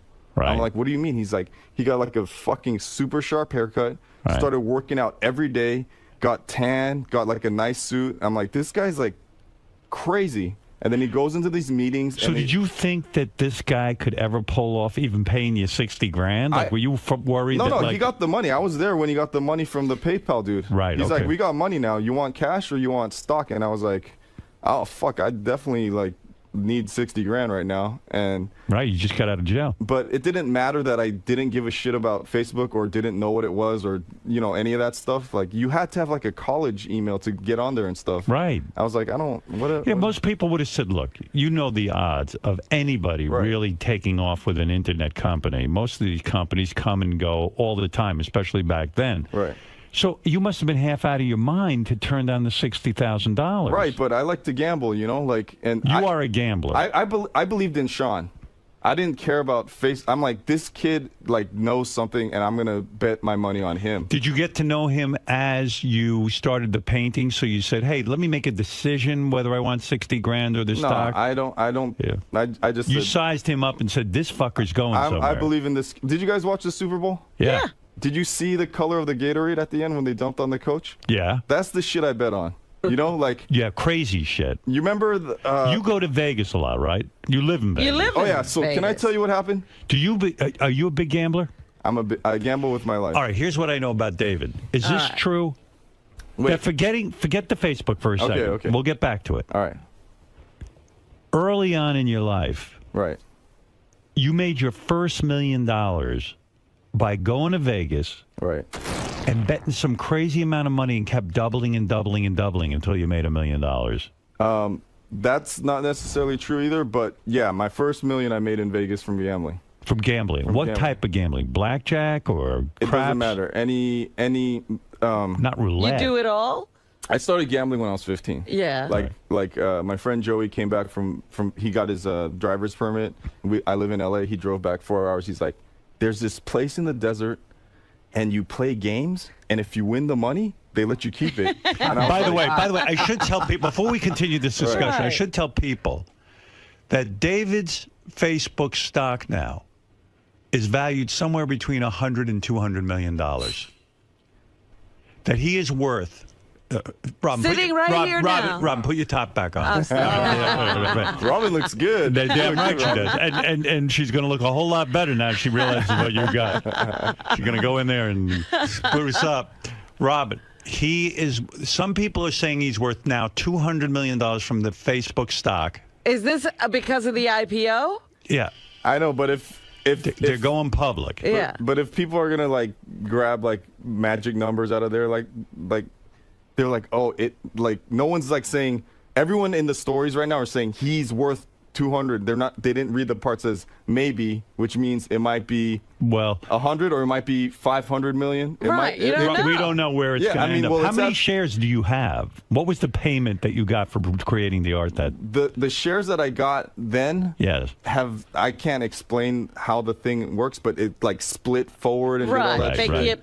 Doubling the stock. So you started out with how many shares, and now what is it up to? I don't know. I have no idea. But how do you know it's worth 200 or might even be worth 500? Who's evaluating this for you? very powerful Jewish people. Powerful Jewish people. Well, then they know. Then they know. Yeah. Right. But so get back to this for a second. You were a young guy. You dropped out of high school. You never went to college. This and that. You were a struggling artist. Your art maybe sold for like $100 a painting or something if you were lucky. You go to, where did you get the money to gamble in Vegas for that initial $1 million? I gambled with everything always. You know, fortune favors the bold. Like, I would gamble my entire 2-month salary from Toys R Us, delivering pizzas, anything. Are you a degenerate gambler? Do you have a problem? From age 15 to 23, I lost every single time. Right. So you are a degenerate gambler. Definitely. But you just love it. But I'm 35 now. Yeah. From 23 to 35, I've lost 3 times. Really? Yeah. But when you say lost 3 times, you mean actually gone and lost money? And Everything. left. No. Just left under. Okay. Are we going to worry that you're going to gamble away your $140 million, $200 million? I mean, could you potentially like start putting down $40,000, $50,000 a bet? Like go and break Vegas? Yeah. Well, or just go berserk and break yourself. Let me tell you, like the whole gambling thing. Like I don't drink. I don't do drugs. I don't do any of that shit. So you ought to start. So, keep your money. You like girls, though, right? So I go out and I do graffiti and I gamble and I do shit that's like crazy, and you live on the edge. But it's not everyone that knows me like from the outside is like, that guy's crazy. But you can't fucking like. Okay, so when I was 23. I lost all my money, which was not that much money at the time, but my whole world. Because what were you, like a pizza delivery guy, and were you just doing menial kind of work? I was just doing every fucking shitty job you can think of. Right. And I was hitchhiking back from Vegas because I lost everything. And I got in a fight with my girlfriend at the time. She scratched my chest up. She was like getting back in the car. I was like, fuck off. And we're in New York right now. What's the saying? The New York's the city with a million stories. Yeah. Las Vegas is a story with one story. Yeah. I was winning, and then I lost it all. Right. So everyone has that story, and I'm sitting in the fucking desert walking back going, there is that part of the story that goes, I was winning. So then what is the I lost, like, because it's a vice. It seems like everybody, even when you're up, you think you're going to score more. You got to have more. So no one knows when to stop, is your exactly, point. And it's greed. And I was like, what in life, like, because when you're winning money, it feels fucking awesome. Right. So I go, what else feels awesome? Right. Fucking feels awesome. So I was like, okay, no more of this bullshit. My story's gonna be, I was winning and then I won more, and then that's it. There's gonna be no, and then I lost it all. And so I said, if I can fuck a girl and pull my dick out before I explode, I was like, then I'm gonna like train myself to be like, I'm giving you some insight into my shit, man. I'm like, hey, go ahead, bro. And I'm learning. like, hey, you're the one sitting there with all that money, so we're listening. This might make me sound gay, but coming is like so fucking boring. I mean, it's like the end game. Like for sex, all the other shit is awesome. Like meeting the girl, seeing if it's gonna, like the whole, like the build up, taking off her underwear for the first time, seeing what kind You're not the only one who feels that way. Is that why you've never gotten married? Is that you say your biggest success in life isn't the money? It's that you've managed not to marry or have kids, because otherwise you'll never have that build up again. You want to go through the build up each time. It's everyone has what they want in life. Like I've heard you for years, and you value companionship. Yes. You know. For me, I value freedom more than anything. And not coming right away. And not coming right away. Right. So freedom to you is most important. If you were saddled with a wife and kids, or a wife, it would mean the end of that excitement. You live for the excitement. Is that correct? It's not necessary. Did you see this Ryan Gosling movie, Blue Valentine?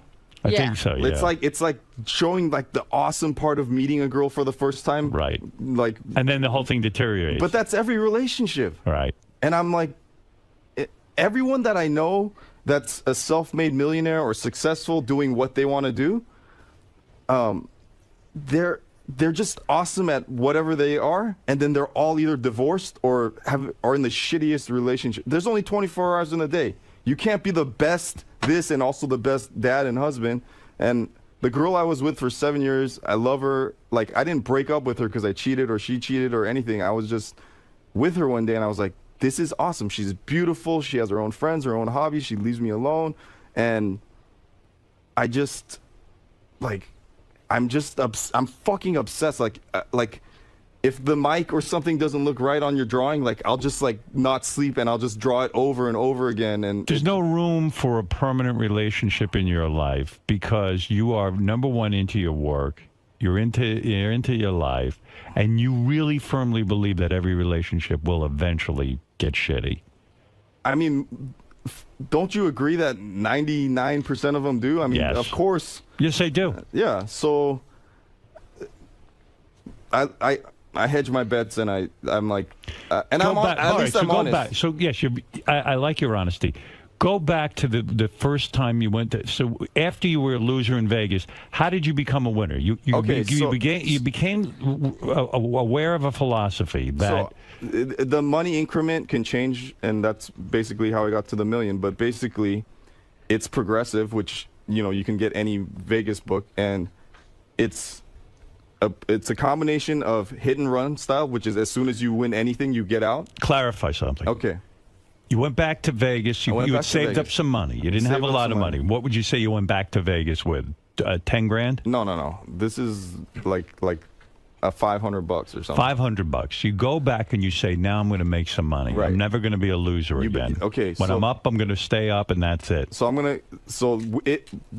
I'm going to explain to you sounds like so stupid and easy, but you have to have the discipline. You got to play like a goddamn robot. All right. So you bet $10. Right. You lose the $10, you bet $20. Right. You lose the $20, basically every game in the casino is about 50-50, right? Right. So the chances of you losing like 30, 40, 50 times in a row, that's not going to happen that often. So as long as you just keep like throwing your dick down on the table and be like doubling up, as soon as you win money, you just go upstairs and you put it away. You're not trying to win like $1 million all at once. Right. If Las Vegas is Goliath, then you're just trying to take little So scratches. you go there, you bet 10, you bet 20, you bet 30. All of a sudden, you make your $50 bet. It hits. It hits. So now you won $50. I go back up to my room? No. Now you're even. Right. Now you're even. Or you basically just, every time you win anything, you just store it up in the room. And also, I pay someone to make sure I play the way I'm supposed to. So I don't lose my mind. All right, so let's say that first night you win $200. You take the $200 and you bank it. You put it back in your safe or whatever. And I never stay more than 72 hours. Right. I take it, and well, now that rule's changed, but I take it and I bounce. And then, what's the new rule? New rule is you got about $200 million. He's going to stay there till he loses it all. So then, for a long time there, I would go to Vegas 4 times a month. Right. And I would always make somewhere in the range of $1,000, $800 sometimes, $1,100 sometimes, and it just dawned on me that, fuck, I don't need to sell this painting, I don't need to whore myself out and do all these like weird jobs.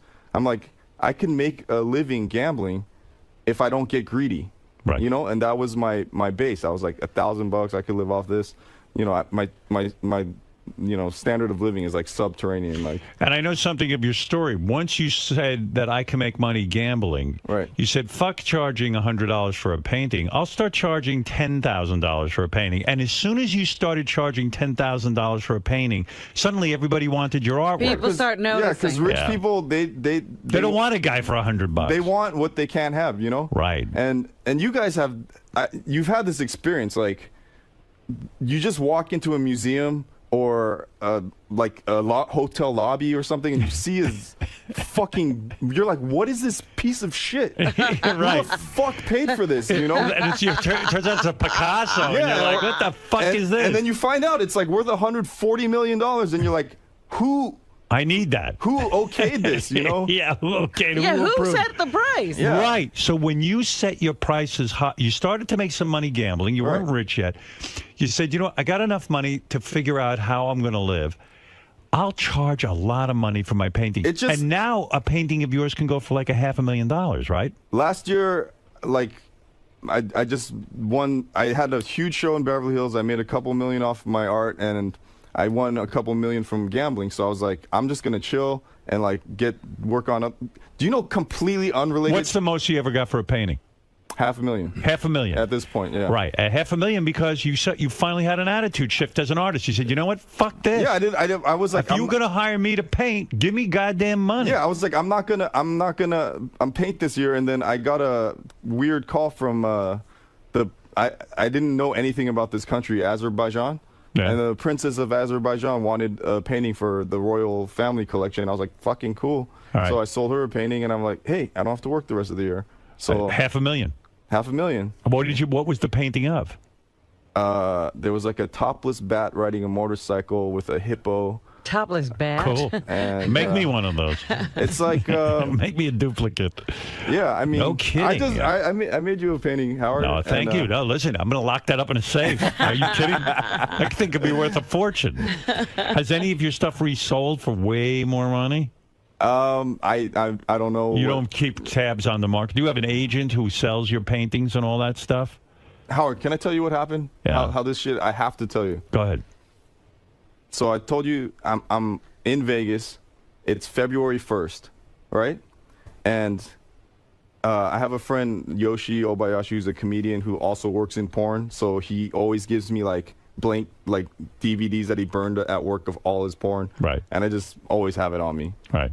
And he always thinks it's funny to just give me like all these pornos and then just throw one transsexual or one prolapsed anus porno in there. Right. And I don't know which one it is. So I stick the DVD into the to start watching it in Vegas. And I don't know if you do this, but I grab my tissues that I'm going to jerk off into and I tuck it under my chin. So it looks like an ascot, like Thurston Howell III. No, I roll mine up and put it in my sock. So I'm like this, and that's awesome. You wear your socks? Oh, yes. That's a black guy thing. Yeah, I grew up in a black neighborhood. Right. How come black guys don't take their socks off when? Because we just fucking that's how we roll. That's you get down. Yeah. All right. And we don't take all that shit off. So I stick the DVD in, and I'm like, there's like this many, so I'm like, for sure it's not the transsexual one, and I lay on my bed, and it's fucking the transsexual one, right. And my dick goes. Or actually, it got super hard. And I'm like, fuck, now I gotta change the DVD. So I would stand up, and I have like my sad dick hanging down, and I got my ascot tissues, and I get up, and my phone rings, and it's a girl that I was like just flirting around with. Nothing ever happened. Right. Like just nothing. It just like went cold, but I still had her number from like 4 years ago. Right. And it's just, I will suck your dick every day and night. Like, no, you don't have to marry me, no girlfriend. Just like, I'll just come into your home, give you a blowjob. I know you love blowjobs, and I will just give me $2 million. Right. And I was like, what a fucking weird text to get. And now you mean this is happening now that the word is out that you're worth $200 million? I didn't know the word got out, and I'm like, I'm standing there with the tissues like this, and I'm like, oh. Fuck, what the hell? And I'm like, that's fucking weird. And then, can she really give a good blowjob, this girl? I never even had sex with her. And she said to you, hey, here's the deal. Give me $2 million and you'll get a blowjob every day. Every day and night. I'm like, where the fuck is this shit coming from? And then, it was 2, 3 in the morning.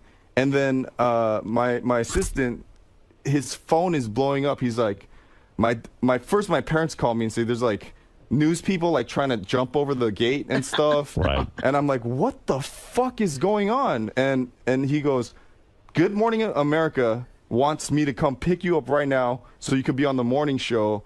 And then it was like Al Jazeera, Ellen, every fucking like news outlet in the universe wants to interview you. Was trying to get me, and I'm still sitting there with my tissues tucked in. I'm like this with my dick hanging out, and I'm like. And every news organization wants you. They're all calling. I'm like, I'm in the middle of beating off. I can't go on Good Morning America. I'm trying to change my So how do you I'm sitting there going, that fucking asshole from the New York Times broke this fucking story, and the only thing I think in my head is, everyone wants to interview me, and respect to you guys. You guys are the only guys that didn't contact me, and you guys are the only ones I wanted to talk to. I'm like, I want to fucking talk to the king of all media, and it's the only show where I could talk freely about anything I want. And well, I'm honored. I mean, I knew that all these organizations were after you. They wanted to fly you in. And you guys were the only ones that didn't offer, and I was like, I just want to talk to Howard, and not even just to interview you, like, who the fuck can I talk to now that's it? Like everyone, as soon as you got that $500 million series, like, give me money. Like, you're the only one I could relate to now. They're like, give me money, give me money. Your fucking friends, family, whatever, all this weird shit. And it's like, it's crazy. It's crazy, right? Well, let me understand something. I want advice, man. Okay, we'll get to the advice, but I still want to understand your story because it's wild. So how did the New York Times guy get your name? Were you just listed as one of the shareholders? Okay, so basically, here's the thing about Sean and Mark Zuckerberg. Yeah. Like, the same way I didn't really know anything about Facebook or didn't think anything of it, I believed in Sean.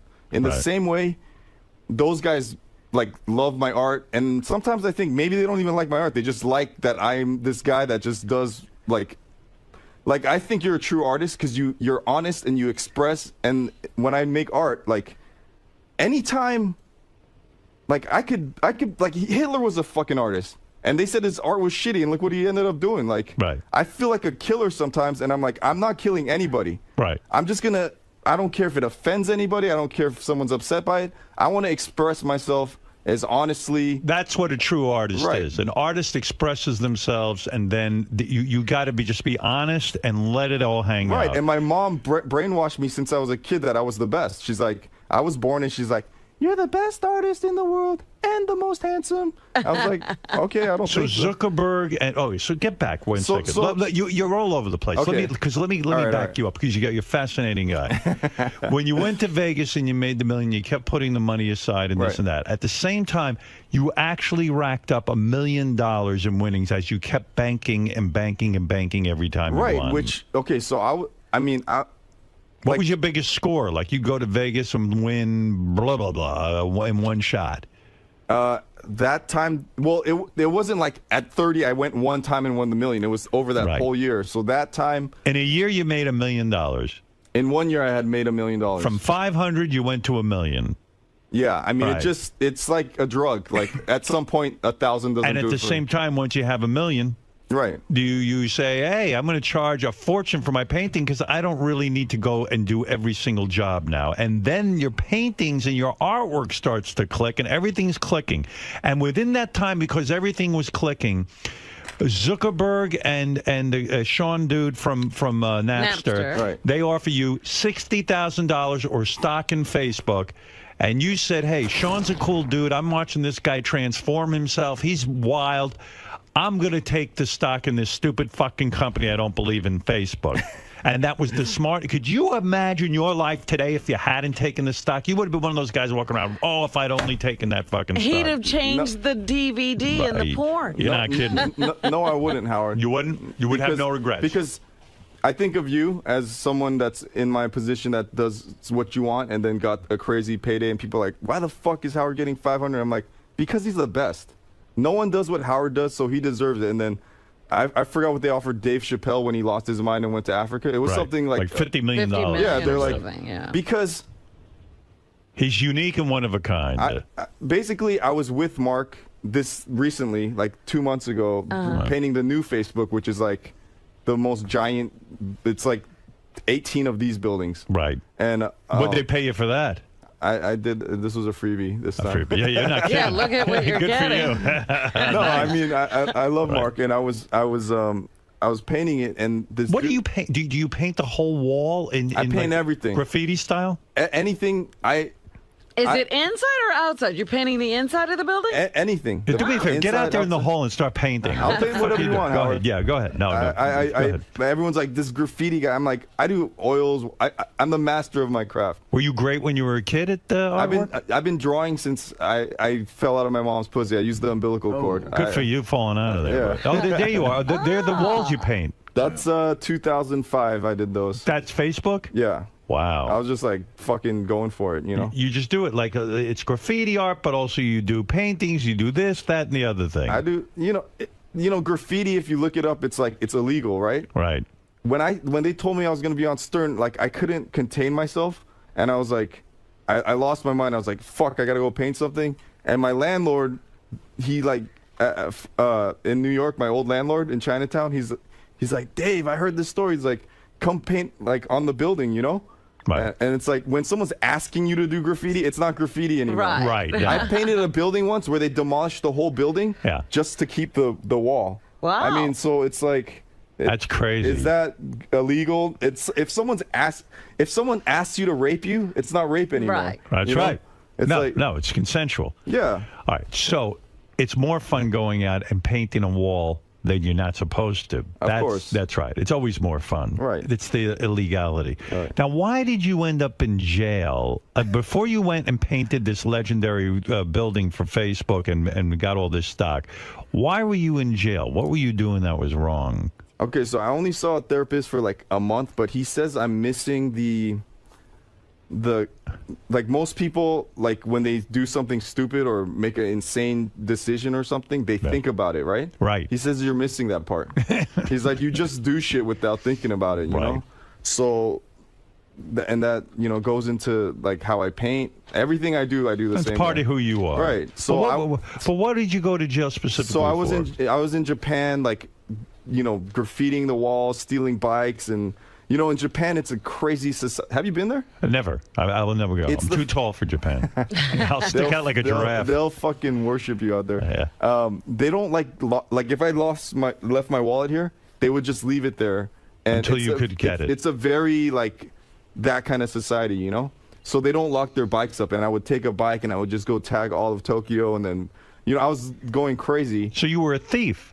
I was a thief. I was A doing bicycle graffiti. thief. I was doing all kinds of shit. Were you know? also a looter during the Los Angeles riots? This is the only thing my dad's pissed about, because when all this shit happened, my dad's like, oh, the Korean news. I was like, fuck the Korean news. Like, all they do is like care about when I'm getting married, that I'm fat, and that how much money I make. That's all they ever ask me. Right. I was like, don't talk to those fuckers. And he's like, yeah, they just pretty much, you know, reprinted the whole New York Times story, but at the end, this is going to be sort of fucked up what I'm going to say, but I was young. So I was 92? Yeah. I was 15 or 16 years old. Uh-huh. And the LA riots started. And, you know, my family's business and everything was in Koreatown. And they were just fucking going after the Koreans like crazy. Right. You know? And I was watching this and I was just feeling like it was like a race war, you know? Yeah. I'm like, they're just coming after us, burning. Koreatown got burned down to the ground. Right. And I felt like we're just not, the riot side, we're not being represented properly. I need to go out and like, you know, go against the Mexicans and the blacks, you know? Right. So, you know, in the Korean newspaper, they wrote, in 92, he looted against the Koreans with the blacks. And I was like, actually, it was the other way. But You were looting, but you were looting. You were trying to loot the other guys. yeah, but you know, once you got out there, it was just a giant like. All right. So fuck when you fest, were know? young, you looted. When you got to Japan, you I stole fucking went stuff. You went crazy. fucking berserk. They caught. What did they catch you stealing in Japan? No, in Japan, this undercover security guard. This is I can't believe it's like I did something fucked up at one place, but he was from a different store or something, and he thought that I had stolen something from there. But I'm an artist and I have tons of like art books and shit out, and so I had that in my backpack. Yeah. And he thought I stole, like, it was like this weird. You were framed. It wasn't. It's like. He was stealing, but not what he was caught for. He was stealing things, but not the stuff that he thought. But you were I did, stealing. you know, and I was all. You did a crime, but not. You got convicted of a crime you didn't do. And he was screaming at me in Japanese, and he was all plain clothes, and I was like, "Bro, get the fuck out of my face! I don't know what you're saying. I'm not Japanese." And then he pushed me, and then I knocked him out, and then I took off, and then and then all these. How much time did you do in Japan for doing that? I'll tell you the way they announced my sentence. Right. David Cho, for the crimes you've committed against the Japanese people, you get 7 years. Wow. Suspended. Oh. So I was already in. I like. So they make you shit your pants, right? I was in there for 3 months, and then they were like, you know, you don't fuck around in Japan. Right. You don't. So did they deport you? No, they actually just let me out, which was confusing to everyone. And they said I could come back, but it was. That was a long time ago. So what type of pussy are you getting? Now that word's out that you're worth over $200 million, perhaps. We're not sure exactly what you're worth. It could be $500 million. We know you're worth more than. We just know he has Facebook stock. Right, and we know you're worth over $100 million. Because of this unbelievable. Are you the most successful artist in the history of the planet now with your payment from Facebook? Sure. Yeah. Why not? You are? Why not? I don't know. But aren't you? I mean, who's made more money? Most Well, it's artists. not an artist that's. But his payment was the highest in history. He got a Facebook. His payment for painting the fucking wall. Painting Facebook. Okay. Yeah, Robin, go with this. All right, I'm going This with is you. your I just future wanted to husband. know where you're going. Try to be like Giselle He with doesn't Tom want to Brady. get married. Stick I just with have him. to give him a blowjob every. Blow him every day. Is that an offer, Robin? Blow I'll him take now. that. See if he likes it. It's like King Tut over there. So, David, what's the scoop? Are you getting all kind of pussy now, or what? Well, so yes. Yeah. I mean, so this girl that I was with for 7 years, and I was just sitting there one day, and nothing was wrong except for, and I do get really manic depressive sometimes, where I know it's completely irrational, but I am totally convinced at that moment that I'm gonna die soon. Like, and then it makes me act even crazier. So I was like, this is a good girl. She deserves to be with like a stable, normal dude. And so I like I said, I value my freedom, right? And so that was one of the biggest regrets in my life, and I let it go. It's like I regret it and I don't regret it, you know. And now you're free to go get laid like crazy. Yeah, so I do. I mean, I went crazy and you fucking any like celebrity types? Yeah, everybody. No shit. Fucking, it's you fucking celebrities? Why not? I mean, are you? Howard, up until this fucking story broke, I fucking loved my life, man. I had a good life. I was gambling and underground, winning. Not like you were gambling. I talked to Mark. He's like, it doesn't matter how much money, billionaire, trillionaire, you can never pay for your privacy back. Mm-hmm. And so when this guy from the New York Times contacted me and says, he was trying to like connect with me. He's like, hey, I used to write graffiti and all this shit. And I'm like, fuck you. I'm like, he's like, you're gonna be on the cover of the New York Times. You can't even pay for that. And I was like, I listen to you when you get like all these offers and people are like, I can't believe Howard turned down like, being the host of America's Got, like just whatever. Like, right. And it's like, because you know what you want out of life and then you make those decisions. So you would prefer not to be famous. So I think about it for a second. I'm like, that would be so cool to be covered on the New York Times. Not that cool. I don't need that kind of attention. So you're saying you were already fucking celebrities before even this story came out. I remember when you had Eli Roth on here, the guy at the hostel, and you're like, are you fucking all these celebrities? And he's like, fuck that shit. I'm fucking like girls in like Yugoslavia and stuff. And I fuck porn stars, Power Rangers, A-list celebrities, D-list celebrities. You fucked a Power Ranger? Yeah. How was that? How is that, by the way? I've never had that. That shit was rad. That was 1999. That was a while ago. Wow. And it's like, there's, So in other words, because you're a great artist and you were making a very great living. You want to know the move, Howard? Go ahead. Okay. You know what the whore trap is, right? Go ahead. No, man. what is the whore trap? Teach me. The whore trap is when sorry, Robin. It's like it's when a woman, Robin, cover your ears. A woman changes the inflection of her voice. She pushes her tits together and she like flirts with the guy to get, all the guy wants to do is fuck her, right? Right. And the girl knows there's no way she's ever gonna fuck her or fuck the dude, but she still wants like stuff like food and her bills paid or whatever it is. Right. She flirts with the guy to get what she wants, and she's never gonna fuck him. Right. So this is gonna fucking make me sound like such a douchebag, but whatever. I do the reverse whore trap. Go ahead. Because what does a pretty girl do all day? She like looks in the mirror and she's like checking her hair and her makeup, and she's just like on Facebook or MySpace. There are always pictures of them, like how hot they are. An artist is the same thing. Like I paint people. Like I say I'm the best face painter after Peter North. And it's like I just stare at faces all day painting them. And so a girl who's like very vain and stuff and finds out, oh my God, like you paint women so amazingly and all this shit. And they see my stuff. Like now, like they want something from me, you know, like they're like, oh my God, I want this famous artist to paint me. And so now it's the reverse whore trap. Like I get them to do stuff for me and all this shit, and I never. So like, paint if them. there's a really hot chick, you'll take her up to the studio, paint her, and then fuck her. Yeah. Maybe he won't even paint her. Right. No, I never paint them. Oh, you don't? Yeah. They're just trying to get you to paint them. Why not paint them though? Because who cares? You're not interested. I mean, I just paint whatever I want. I don't want. How many different chicks do you fuck a week? Like seriously, you're on a roll. I don't know, man. It's. Like, can you get 10 chicks a week? I fucked 10 girls in one day once. Get the hell out. Yeah, it was my record. And did you do that technique where you hold I did your the dick? technique. You did the But at technique? the end of the day, I felt like the skin on my dick was off. And It's too many 10, right? Here's the thing, though. Are these girls 10s or are they like 5s? Oh, I've fucked every single thing you can think of. You from a 1 to a 10? Yeah, I mean, I'm not picky. I mean, there was one girl I couldn't even get my arms around her.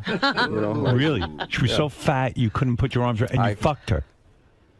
I'm a horny dude, Howard. Dude, you are horny. That's why when I hear you about jacking off and shit, and you're like 50, and I'm still beating off like I'm like, No, fuck, man. It'll calm down somewhat, but I still beat off.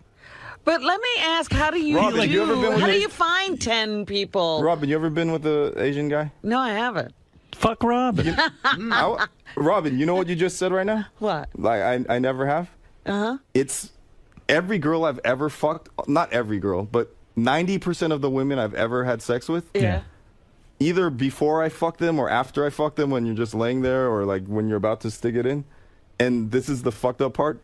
A lot of them are even Asian. They're like, wow, this is the first time I'm going to fuck an Asian guy. Right. And I'm like, Well, where are you guys? well, Yeah, you guys keep to yourself. Tell me if this statement makes any sense. Yeah.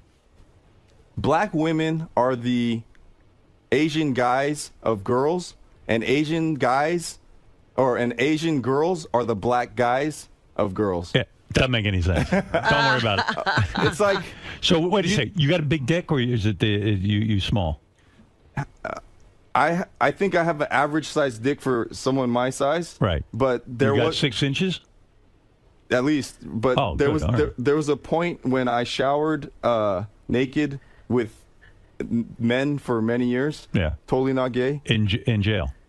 Starting with jail. Right. Starting. So yeah, I get to Japan and I'm in prison, and that's a bath culture. They don't take showers. Right. So I'm getting in a giant bathtub with all these fucking Japanese dudes with tattoos and shit. And I'm like, am I 5 years old taking a bath with my brother right now? Like, what the fuck is this? That's weird. And they don't shave their pubes or anything. Right. So they're getting out of the bathtub and they have these beards like that are down to here.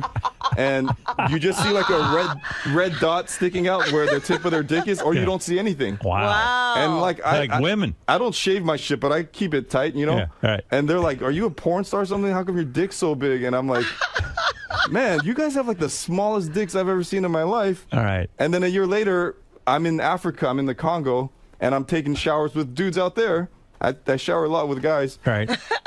And these guys have the fucking biggest dicks I've ever seen in my life. Right. They're looking at you like you got nothing. And yeah, and they're like, hey, you want to know why our dicks are so big? And I'm like, fuck yeah. Yeah. And you know, I'm in the part of Africa like the National Geographic style where the women have tits like down to their knees and shit. Yeah, like cucumber tits. Yeah. Yeah. Like they look like they have 4 arms, you know? I like that NBC's banking on me to behave myself on America's Got Talent. Look at the level I'm at. Go ahead. So this you go to Africa and there's a lot of broads with cucumber tits. Yeah, and in Africa it's a bucket shower. You just go to the river and you get. I'm in the Congo, and you take this bucket of dirty ass water, you scrub down in like the side, and then you dump this bucket of water over you. Uh-huh. And there's like I'm showering with 2 dudes that are like my guide, and there's like all these naked kids running around. He's like look at those babies with like big dicks. Everyone has a big dick, and he's like, that's why. I'm like, what do you mean that's why? He's like, because we're always naked. You know, they don't wear bras. They think so. The gravity pulls their dick down. He's like, I should be naked more. He's like, the women don't wear bras, so their tits just come down in here. And same thing with the guys. They have no support. He's like, we run around naked all the time. Our dicks just start fucking, you know. I like that Good Morning America was fighting to get you on the air. What part of this interview could they air? Exactly. I'm like, I want to fucking talk to Howard. You're talking about cucumber tits, big cock, fucking talking about gambling and Barbara Walters, 60 Minutes, and then I was like, you know what? Fuck that. This is what I'm gonna do. I'm gonna do Howard Stern.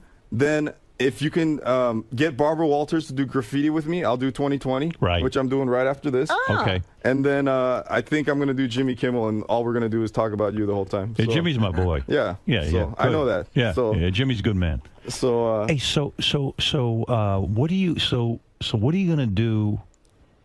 First of all, why don't you own a home anywhere? You live in Vegas in a 5-room suite? No. I have a suite at every hotel that I just stay at. Because he's such a gambler. When he's you gamble, a high when you win roller. $1 million, they give you anything you want. Yeah. Are you comped wherever Everything. you go? Everything. Everything. But are you afraid because of your degenerate gambling that you could go? I know that you know how to bank the money once you win and stuff. Right. You'll stick to that, right? Just now because you have a couple $100 million, are you going to go berserk and start breaking your code? Like, you know. I like. You better think this shit through with me. No, here's the thing. Everyone's like, oh, this homeless, like raggedy graffiti artist, whatever, is rich. I'm like, I've been rich for a while. I've had a couple. What were you worth before even? Forget the Zuckerberg stuff and the Facebook. Were you worth a couple of mil? Yeah, for sure. And so 5. Yeah, over 5. Not just from gambling, but from painting and gambling. When I was 30, I made my first $1 million from gambling. Then after jail, I had a huge show in London with the same gallery that represents like Banksy and those guys. Yeah. And that show made $2.3 million. Nice. And then it just keeps. You know, I have a fucking good life until this Facebook shit. Give me that You've fucking been stock. Exposed. You know what? Put it all in my name and let me worry about it. I'll give it. Don't worry about it. I'll take care of you if you go bankrupt. But Howard, go ahead. It's like, do you remember what it was like when you made your first $1 million? That feeling? There was no sort of time that I ever felt like I had any money. See, I have, like, I still do everything the same. I still work because I feel like work is God, man. That's the only thing that brings any kind of happiness. You know. But I don't feel like I don't spend money on myself. I spend it on my wife, my kids, my whatever. I don't feel like I'm a wealthy man. But you are, though. But you don't feel that way, you know? I don't conduct my life any differently. Exactly. I think you have to be born that way. Yeah, I don't know how people... I don't know how people ever get that feeling. Right. I have sort of this weird work ethic, but I know what you mean. Like, I don't think I could... Like, I took a job with America's Got Talent. For what reason? It wasn't money. Oh, you did end up doing that? Yeah. Yeah, I'm the judge. Where the fuck have you been? I have... He's been busy. I slowed down. Fucking 10 girls a day. After the Artie incident, I sort of stopped. I still listen to you guys, but not as, you know. Oh, because why? Because what Artie did? It just, it was so, I like cried after that happened, and it like depressed the shit out of me for a long time. Yeah, like, join the club. Yeah. But no, I still listen to you guys, but, you know, you buy your parents a house, you eat at the best restaurant, you do all the shit you do. But you live permanently in Vegas in these different suites? I live in hotels all over. I mean, I'm just traveling nonstop. I work. Like, that's what I do, you know? But you... Completely independent of this whole thing. This is, like, completely random. Yeah. I was supposed to be on Letterman last night for something else. For what? So there's this... Have you heard of this rap group, The Antwoord from Africa? It's like my African brother and sister, Yolandi and Ninja. Yeah. So they were on Letterman last night, and I was gonna play drums with them, but I didn't want anyone to find out that I was gonna. And it was huge. I was like, fuck. Like, my other passion is playing drums, so I was like. But you're a lucky guy. Like, you have a lot of cool shit going there. I fucking love working, and because what I do for work is what I love to do. You Play do music, make art, like, you know. And like, get laid. Good Lord. So 10 chicks in one day. So you're never going to settle down. I mean, you're just going to... I mean, I'm too old to use words like never or forever. Who fucking knows what's going to happen in this life? Right. I might walk out of this building and someone might shoot me in my head and your painting might be worth more money or something, you know? Yeah, I'm hoping for that. Oh, God. Well, I want my that. painting going up in value. Stop saying No, that. thanks for the painting. I'm going to have to fucking frame this thing, But man. you know what I'm saying? Like, you guys are, like, powerful, rich people, and it's like, you have the house in the Hamptons, you got your boats and everything. Like, you buy all the shit you're supposed to do, and then what? You give money to charity. That's right. And then hopefully. You do all the things you do. Right. And then one thing I notice about rich people is they're very uncreative on how they spend their money, you know? Well, I'm going to tell you something. Okay. You know what money represented to me? All right. You mentioned the word freedom. Right. My freedom is not to have to sit there and bow to a program director ever again. Right. To me, any kind of success meant that creatively now, it's kind of like what you're saying. Right. Gee, I want to paint a painting. I do it now because I want to. Right. And now I don't have to sit there and suck the fucking dick of the man. But there's no and now. It's been like that for a while. That's right. I don't give a shit. I don't need, like, I'll do it in the street. Well, then you've got everything. Have you ever had your dick sucked by 2 women? Like, have you ever, like... Let me think about that. Wait, let me think. Come on, Howard. Like, well, I was with 2 women while one was sucking my dick. Howard, what the... Are we being filmed right now? Yes. Yes, Where's the camera? Hopefully. It's like to like stand and like look over at a mirror and then one girl's like sucking your dick and the other one's like licking your ass or sucking like... I've never had my ass licked. Howard, what the fuck, dude? Like, you're a clean dude, right? Yeah, I think so. It's like an awesome feeling, man. Yeah. And like, don't you feel bad for the girls putting a tongue up your dick? What if they want to do it? I don't know. I can't He imagine never that. thinks that anybody wants to. I don't think anyone really wants to be up my ass. When I hear like you talk about Beth and sometimes Beth is on here, like you love her and adore her and vice versa. Yeah. You're the fucking king. You're the queen. You guys should fucking like live. You see Coming to America when they're like washing washing the balls. Dude, like you're the fucking king of all media and you haven't had your balls in one girl's mouth each and one like you want just to know feel something, that once in your like you want Beth, to know for something, your David? birthday, feel that. You know what? I don't even feel that pressure anymore. I really love my wife, and I feel like the security of that relationship. I know this sounds weird to a guy like you because I was in the same boat you're in. No, but I'm naturally like that guy, you know? And don't get me wrong. To be totally honest, there are days, even as in love as I am and everything's good with my wife, there are days I go, wow, I could be getting my dick sucked. You could have a ball in each girl's mouth. I could have one. Well, my balls ain't that big. But but what I have with her is, it's like no pressure. It's nice, and the sex is great. And you know what? Do you think you really need that much sex? Think about it. If I told you that you really don't need that much sex. Of course I don't need it, but... Right. You know what I mean? So it's like, I'm happy. You know? And as far as a girl's tongue up my ass, I'm not that great a wiper. I'll be honest with you. There's remnants. Well, then what about Robin? It's like, okay, you got Robin this. is into her own thing. Why don't, like... She's particular. You're particular, but, like, do you like massages? Sure. Why not, like... Let the guy stick his finger in there? No, why not get like 5 like ripped dudes just like massaging you all like one? Oh, like, she does that. Like just close your eyes and just have like all these guys massaging you at the same time and like why don't you do cool shit like that? Yeah, but at some point it doesn't even sound like fun to me. But I live. Really? Yeah. You close your eyes. You got all these hands.